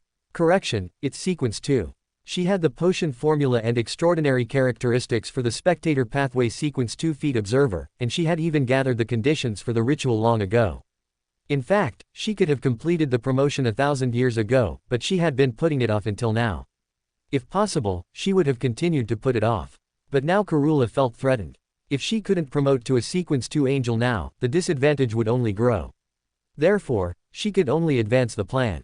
Fortunately, she had successfully met Ember, and as long as she followed Audrey, they would eventually meet again. So, the impact wasn't too great. Sequence 2. Audrey's expression became a little subtle. If the other party was promoting to sequence 2, didn't that mean she was already sequence 3? That was sequence 2. Audrey had seen the Black Emperor card before, and she knew that to become a sequence 0 true god, one must gather 3 sequence 1 extraordinary characteristics and the uniqueness. This meant that there would be no sequence 1 angels in pathways with true gods. Therefore, the strongest individuals in the major true god churches were only sequence 2. Whether it was the Triple Crowned or those terrestrial angels, the highest they could reach was sequence 2. And if Karula truly promoted to a sequence 2 angel, she could completely compare to the Triple Crowned of the major churches. Audrey took a deep breath, silently clenched her fist to encourage herself, and soothed her somewhat dampened spirits. Don't be discouraged, Audrey, you'll soon be able to promote to sequence 6. Although there was a world of difference between sequence 6 and sequence 2, she had only been an extraordinary for less than half a year. As long as she strictly followed the acting method, she would eventually become a sequence 4 demigod. Although there was still a big gap with a sequence 2 angel, at least there was hope, wasn't there? Above the gray fog, Klein, who had successfully impersonated the sea god, issued a divine oracle to his followers to search for red-haired Irene, and incidentally reviewed the prayers of his followers, selectively responding. After doing all this, Klein planned to return to the real world, intending to actively go out and search for the person himself, and also look for opportunities for authentic acting. As he grasped the handle with his right hand, a sufficiently absurd but potentially achievable idea suddenly flashed through his mind. The reason he was looking for red-haired Irene was because red-haired Irene was related to Vice Admiral of Disease, Tracy. And the reason he was looking for Vice Admiral of Disease, Tracy was because he learned from a Red Gloves member of the Church of the Night who was killed and enslaved by Keelingos, a Sequence 7 Feet nightmare, that the other party had been investigating a batch of ancient documents from the Balam Imperial Mausoleum before that. Since the death pathway and the night pathway could be swapped at high sequences, it was normal for the Church to send people to investigate the whereabouts of corresponding documents. However, during the investigation, the Nightmares team discovered that some of these documents might have fallen into the hands of a wealthy man named Jimmy Carter. This Red Gloves team wanted to continue the investigation, but during the investigation, they were attacked by Keelingos, and all members were killed in action. So Jimmy Carter and that batch of documents in his hands also fell into Keelingos' hands. And after Keelingos' death, his fleet belonged to the new pirate general, Vice Admiral of Disease, Tracy. Therefore, Jimmy Carter and that batch of documents also fell into Vice Admiral of Disease, Trace's hands. But Klein was no longer a Night Watcher of the Church of the Night, and he didn't need to risk his life to help the Church of the Night complete this mission. Even if he got his hands on these documents, he couldn't contact the Church of the Night. So this originally had nothing to do with Klein, but this batch of documents happened to involve death, and even seemed to be related to the fallen Death, which would undoubtedly be of great help to Azik, who was looking for his memories. That's why Klein wanted to find Vice Admiral of Disease, Tracy, and thus find the whereabouts of that batch of documents.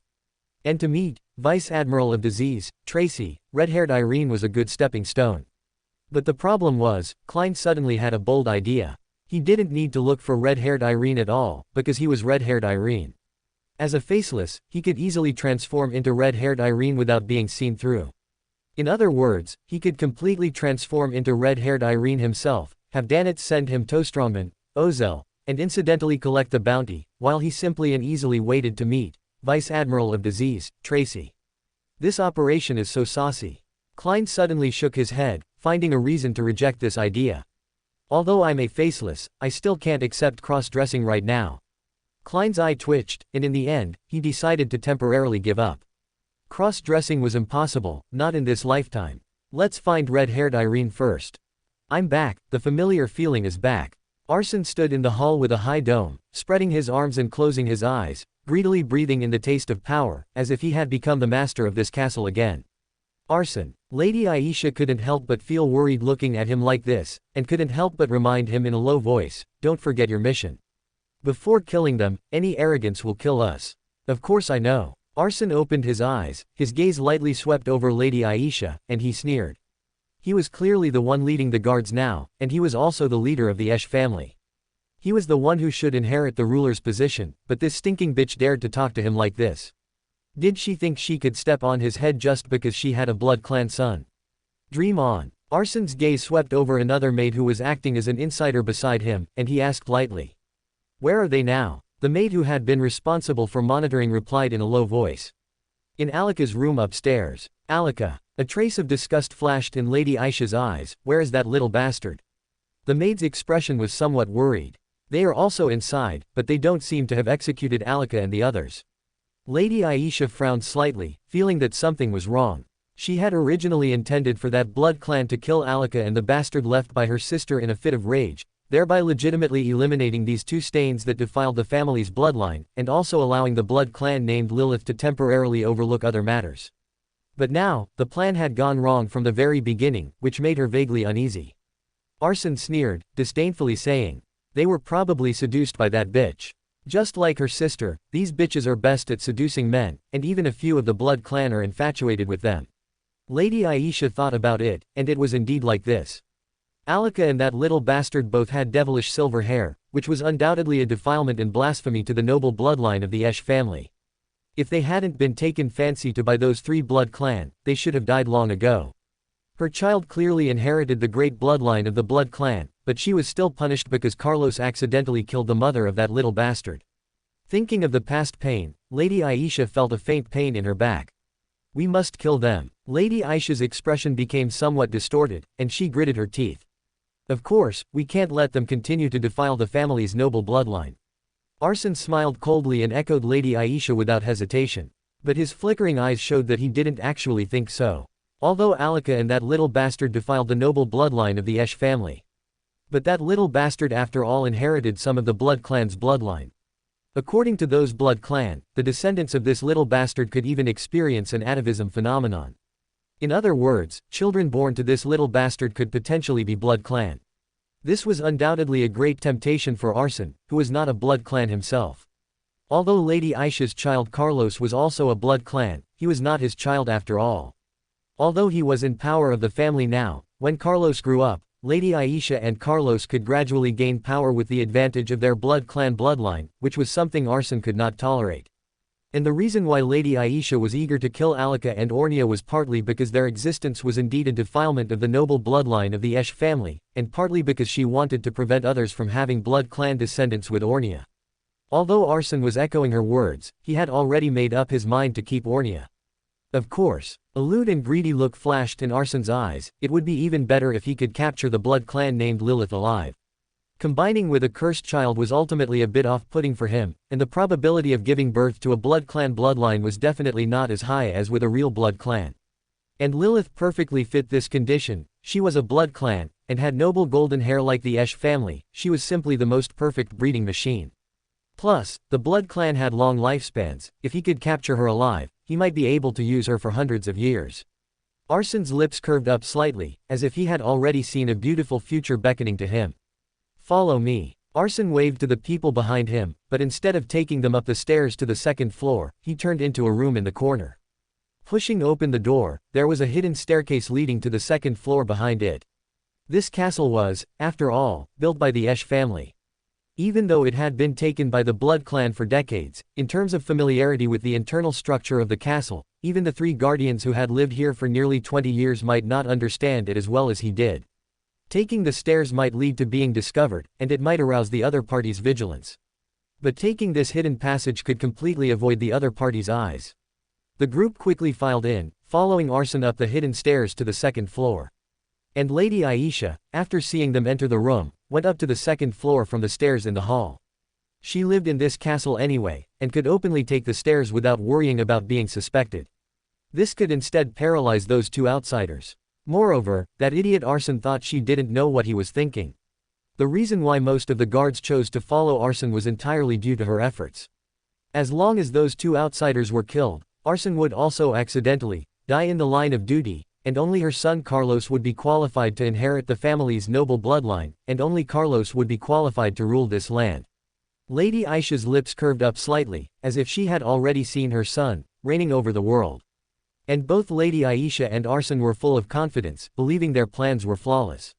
But they seemed to have never considered what would happen if they were defeated in the first step. Chapter 229, United Front.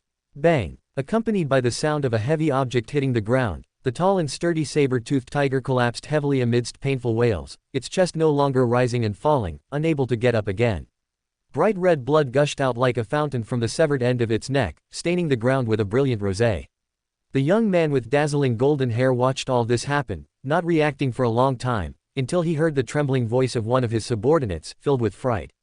"Young Master Arson, what should we do?" Arson's mind was blank, only fear remained. He had thought everything would go incredibly smoothly, and had even arrived silently at the door.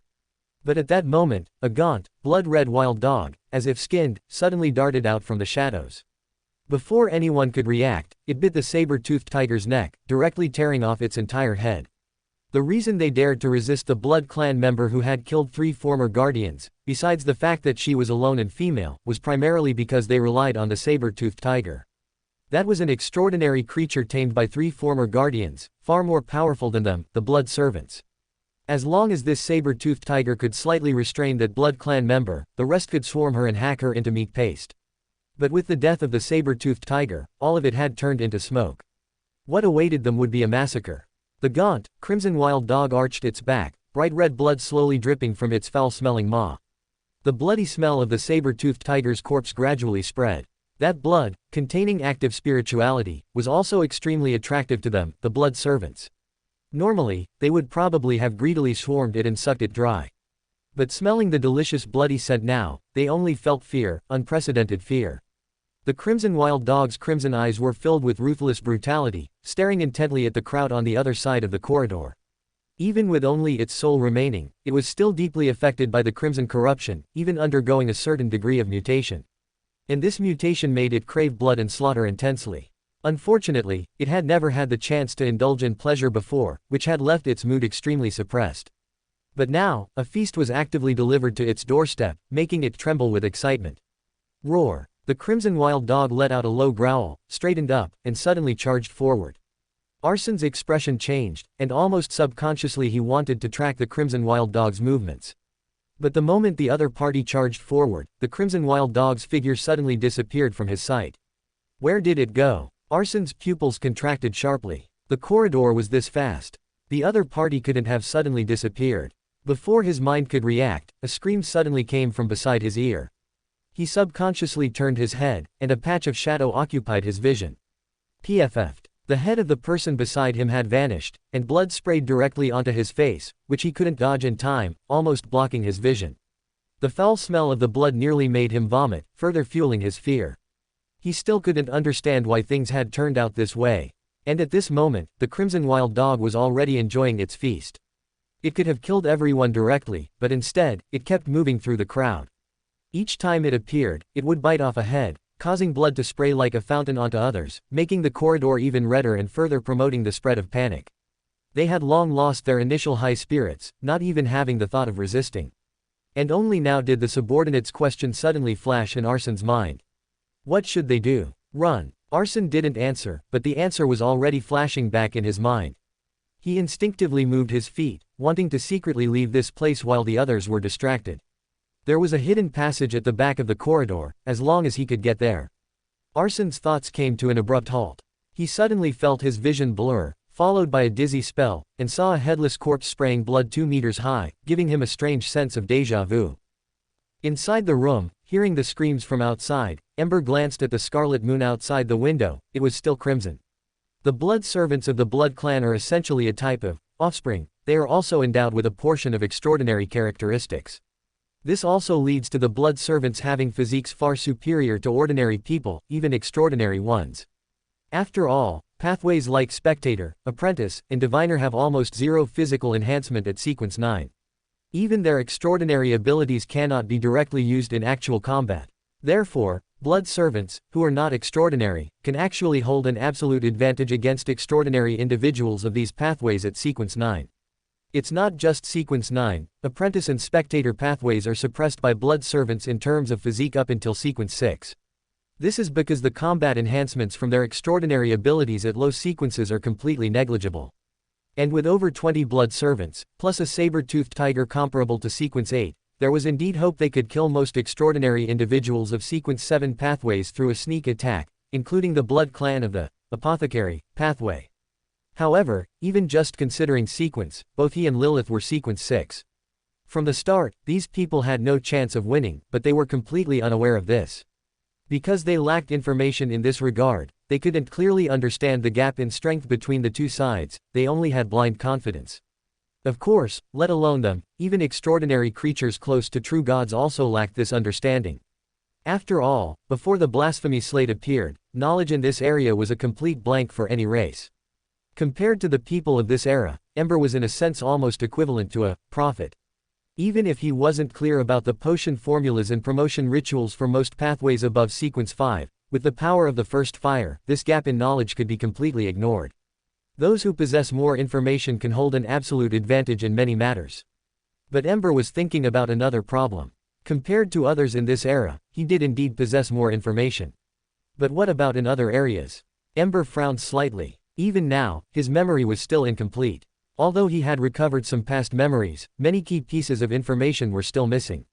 He was the one who should have carried the transferring fire, yet even Karula knew more information than him. Although Karula's appearance could fill this gap to a certain extent, he and Karula had only met for a short time before being separated again due to an accident. If he was at a disadvantage in this regard, then who was the one holding the advantage? Ember looked up at the scarlet moon hanging high in the sky. In the nearby sky, 2 black dots slowly appeared under the crimson light, getting closer and closer. Finally, 2 small figures appeared in Ember's line of sight, Lilith and Ornia. Ornia, flying alone for the first time, was clearly still struggling to adapt. Lilith, beside her, had no intention of helping, merely watching with a smile as Ornia flew erratically towards the castle, sometimes high, sometimes low. Solved. Lilith landed lightly on the windowsill, looking proud as if claiming credit. But soon, she frowned, looking towards the door, where there was a strong smell of blood. This didn't surprise her much. Since she hadn't found any trace of those blood servants at the Esh family, it meant they were likely to raid the castle at night. But with the strength of those blood servants, even the newly born Ornia might not be defeated by them, let alone trying to deal with Ember, which was pure fantasy. This was entirely the self-conceit of mortals, thinking they could defeat a powerful extraordinary through a sneak attack. So even if she and Ornia weren't present, Lilith wasn't worried at all, because she knew just how terrifying Ember's strength was. But the problem was, the moment she looked at the door, a sense of danger inexplicably surged in her heart, as if she was being targeted by some vicious beast, sending shivers down her spine. She didn't know why she felt this way, nor did she know that this would later be called a spiritual warning, but she never doubted her intuition. Because the last time she had a similar feeling was when she was being hunted by a dragon. In that time, even Sister Dorothy had lost her life because of it. Lilith's body tensed as she looked nervously at the door. She didn't understand. They were clearly just a group of blood servants, so why did they give her such a sense of danger? Did those blood servants have some hidden move? No, impossible. If that were the case, their actions wouldn't have gone so smoothly, those 3 stragglers wouldn't have been killed by her so easily, and these blood servants wouldn't have suffered such heavy casualties. Unless, the dangerous aura she felt didn't come from those blood servants. But if it didn't come from those blood servants, then it could only come from. Lilith subconsciously looked at Ember. Is something wrong? Ember felt the girl's gaze and asked in confusion. Lilith pursed her lips, hesitated for a moment, and whispered. There's something dangerous outside the door. Powerful. Ember was startled for a moment, frowned and focused, but found nothing. If Lilith could sense it, there was no reason he couldn't. So, who was the powerful existence she was referring to? The blood servants in the corridor had all been killed. The only one left was the corrupted wild dog. A flicker of understanding flashed in Ember's eyes. A wild dog hosting the Crimson Corruption was indeed a threat to Lilith, who was only sequence 6. Don't worry about it. Are there any other problems? Ember waved his hand and asked casually. As expected, Lilith's mood suddenly became somewhat complicated. Ember's words implicitly confirmed her guess. But while she felt fortunate, her mood was also complex. She was fortunate because she didn't have to face such a powerful enemy. And it was complex because such a powerful existence was actually Ember's subordinate. This made her feel inexplicably lost, suddenly feeling that she wasn't that important to Ember, like a poor stray puppy casually saved, completely dispensable to Ember. This gave Lilith a deep sense of unwillingness, not wanting to admit that she was so insignificant. Ornia tilted her head, looking at Lilith with some confusion, not understanding why she suddenly seemed so down. Lilith seemed to feel Ornia's gaze and subconsciously turned to look at Ornia. Seeing the girl's bright silver long hair, she suddenly had a bold idea. Perhaps she alone wasn't very important, but if there were 2 of them, it could at least add some weight, right? Lilith's eyes lit up. Suddenly, Ornia looked much more pleasing to the eye. Do you desire power? The Witch of Jealousy looked at the golden-haired noble girl opposite her, her voice extremely seductive as if carrying some kind of magic. Audrey looked at Karula with some confusion and asked doubtfully. Why do you ask? The literal meaning. Karula said with a smile, I can give you power, as long as you nod. Audrey was silent for a long time, then asked softly. Then, what is the price? Rosal the Great once said, there is no such thing as a free lunch in this world. She didn't believe Karula would help her for no reason, especially since the other party was a demigod about to be promoted to sequence 2. No price. Karula didn't hide anything and said frankly, I just suddenly wanted to help you. Audrey's expression was a bit strange. She didn't believe Karula would be so kind, but she couldn't completely rule out this possibility. After all, with Karula's personality, she really might do something like this. She didn't need any benefits, simply because she wanted to do it. Of course, the personality she displayed could also be a disguise, but since Audrey couldn't distinguish between true and false, she could only infer based on the personality she understood. How do I do it? Audrey asked hesitantly. She didn't actually need Karula's help, but that didn't stop her from asking on purpose. It's very simple. Karula extended her fair palm, the corners of her mouth slightly curved upwards. Borrow the power of fire. Audrey was slightly startled. Just as she was about to ask what, the power of fire, a cluster of flames rose from Karula's palm the next moment. That flame was so warm, so bright, attracting everyone's gaze. Audrey found it hard to look away and murmured softly, "What is this?" "First fire." A hint of nostalgia flashed in Karula's eyes, and she said softly, "To be precise, it should be a part of the first fire." In the distant past, this power had another name. King Soul. King Soul. Audrey murmured softly, inexplicably feeling a sense of familiar déjà vu, and blurted out, "Transferring fire." "Yes." Karula nodded gently, her tone a bit complex. "It seems he has told you quite a few things. For a long time, the holders of the King's Soul have always been his hunting targets. Returning the King's Soul separated from the first fire back into the first fire, this is the truth of the transferring fire." Audrey frowned slightly, always feeling that there seemed to be a contradiction. If Ember's goal was to hunt the King's Soul holders, wouldn't Karula also be Ember's target?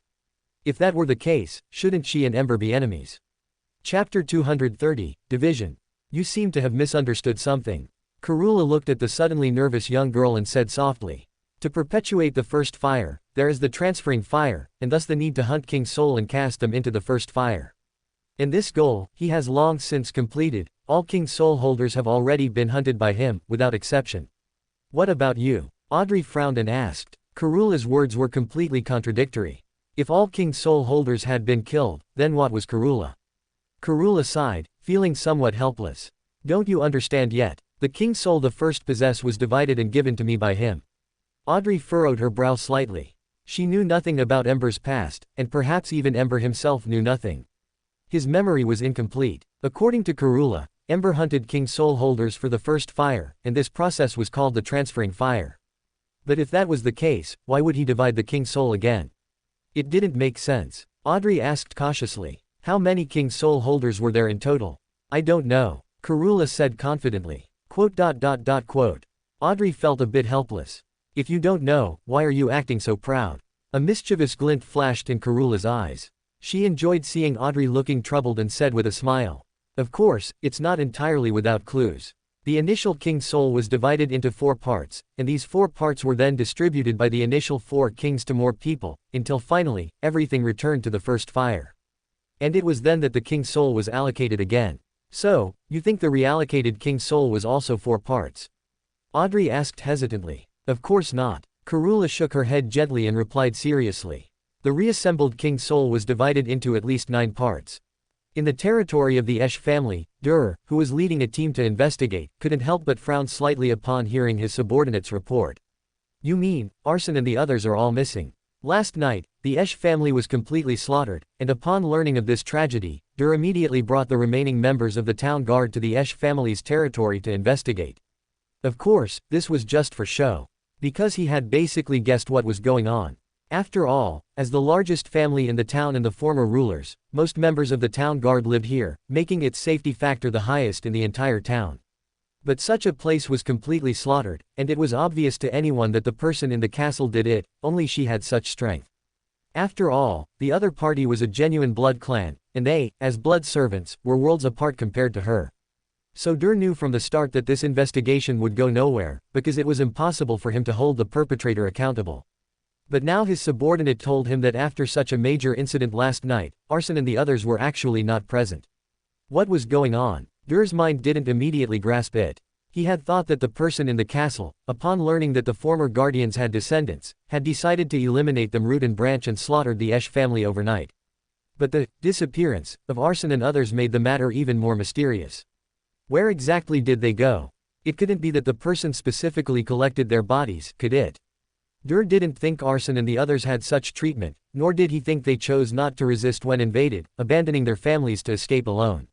Such people surely exist, but it was impossible that all the blood servants escaped safely.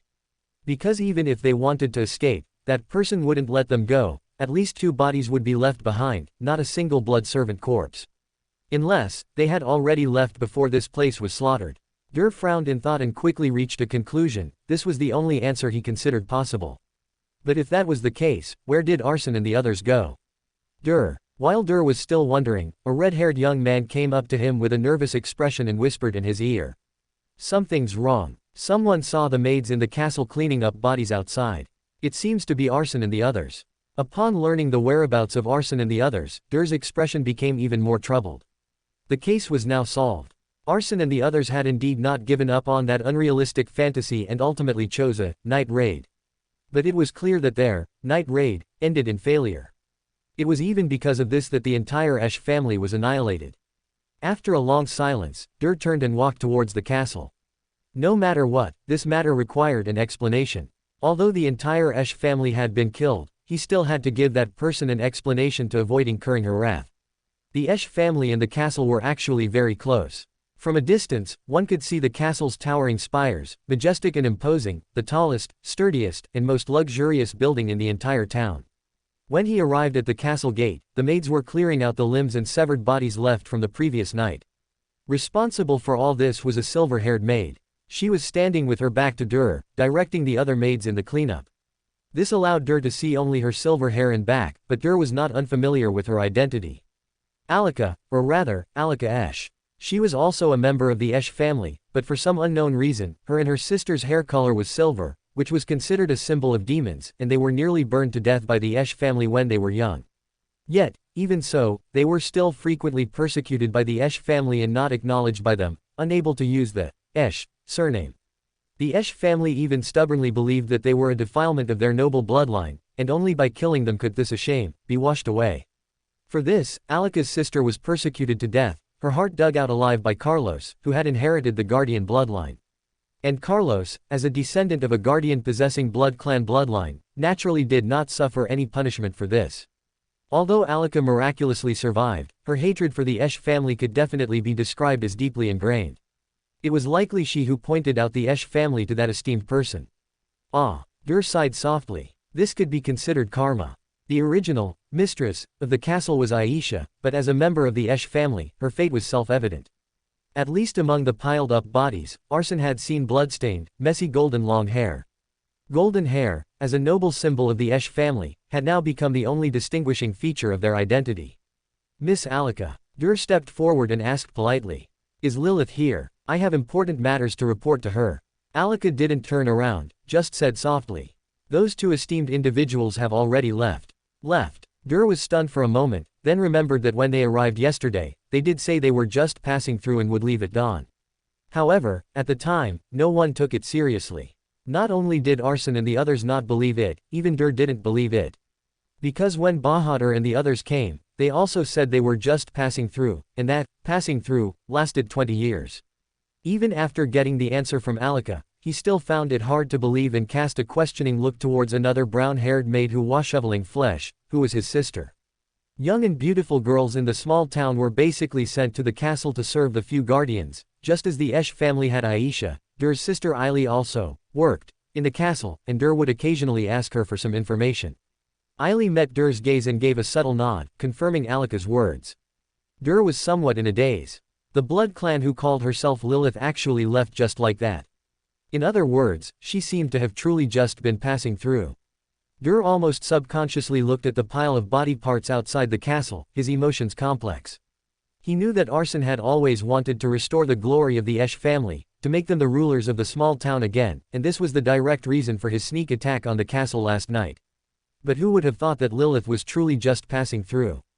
In other words, if only Arson and the others hadn't been so impulsive last night, if only they had waited just one day, things would have been completely different. They wouldn't have had to do anything, they could have returned to their ruling position as soon as Lilith left. With the blood servants who had sided with the Esch family and Carlos, who possessed Blood Clan bloodline, no one would dare to resist their rule. If only Arson had been a little more patient, things wouldn't have turned out like this.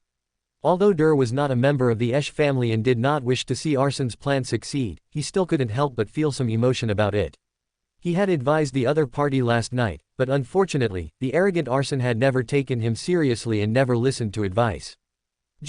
If Lilith had already left, and Arson and the blood servants who followed him were completely annihilated, and even the Esch family no longer existed, then who would rule this small town next?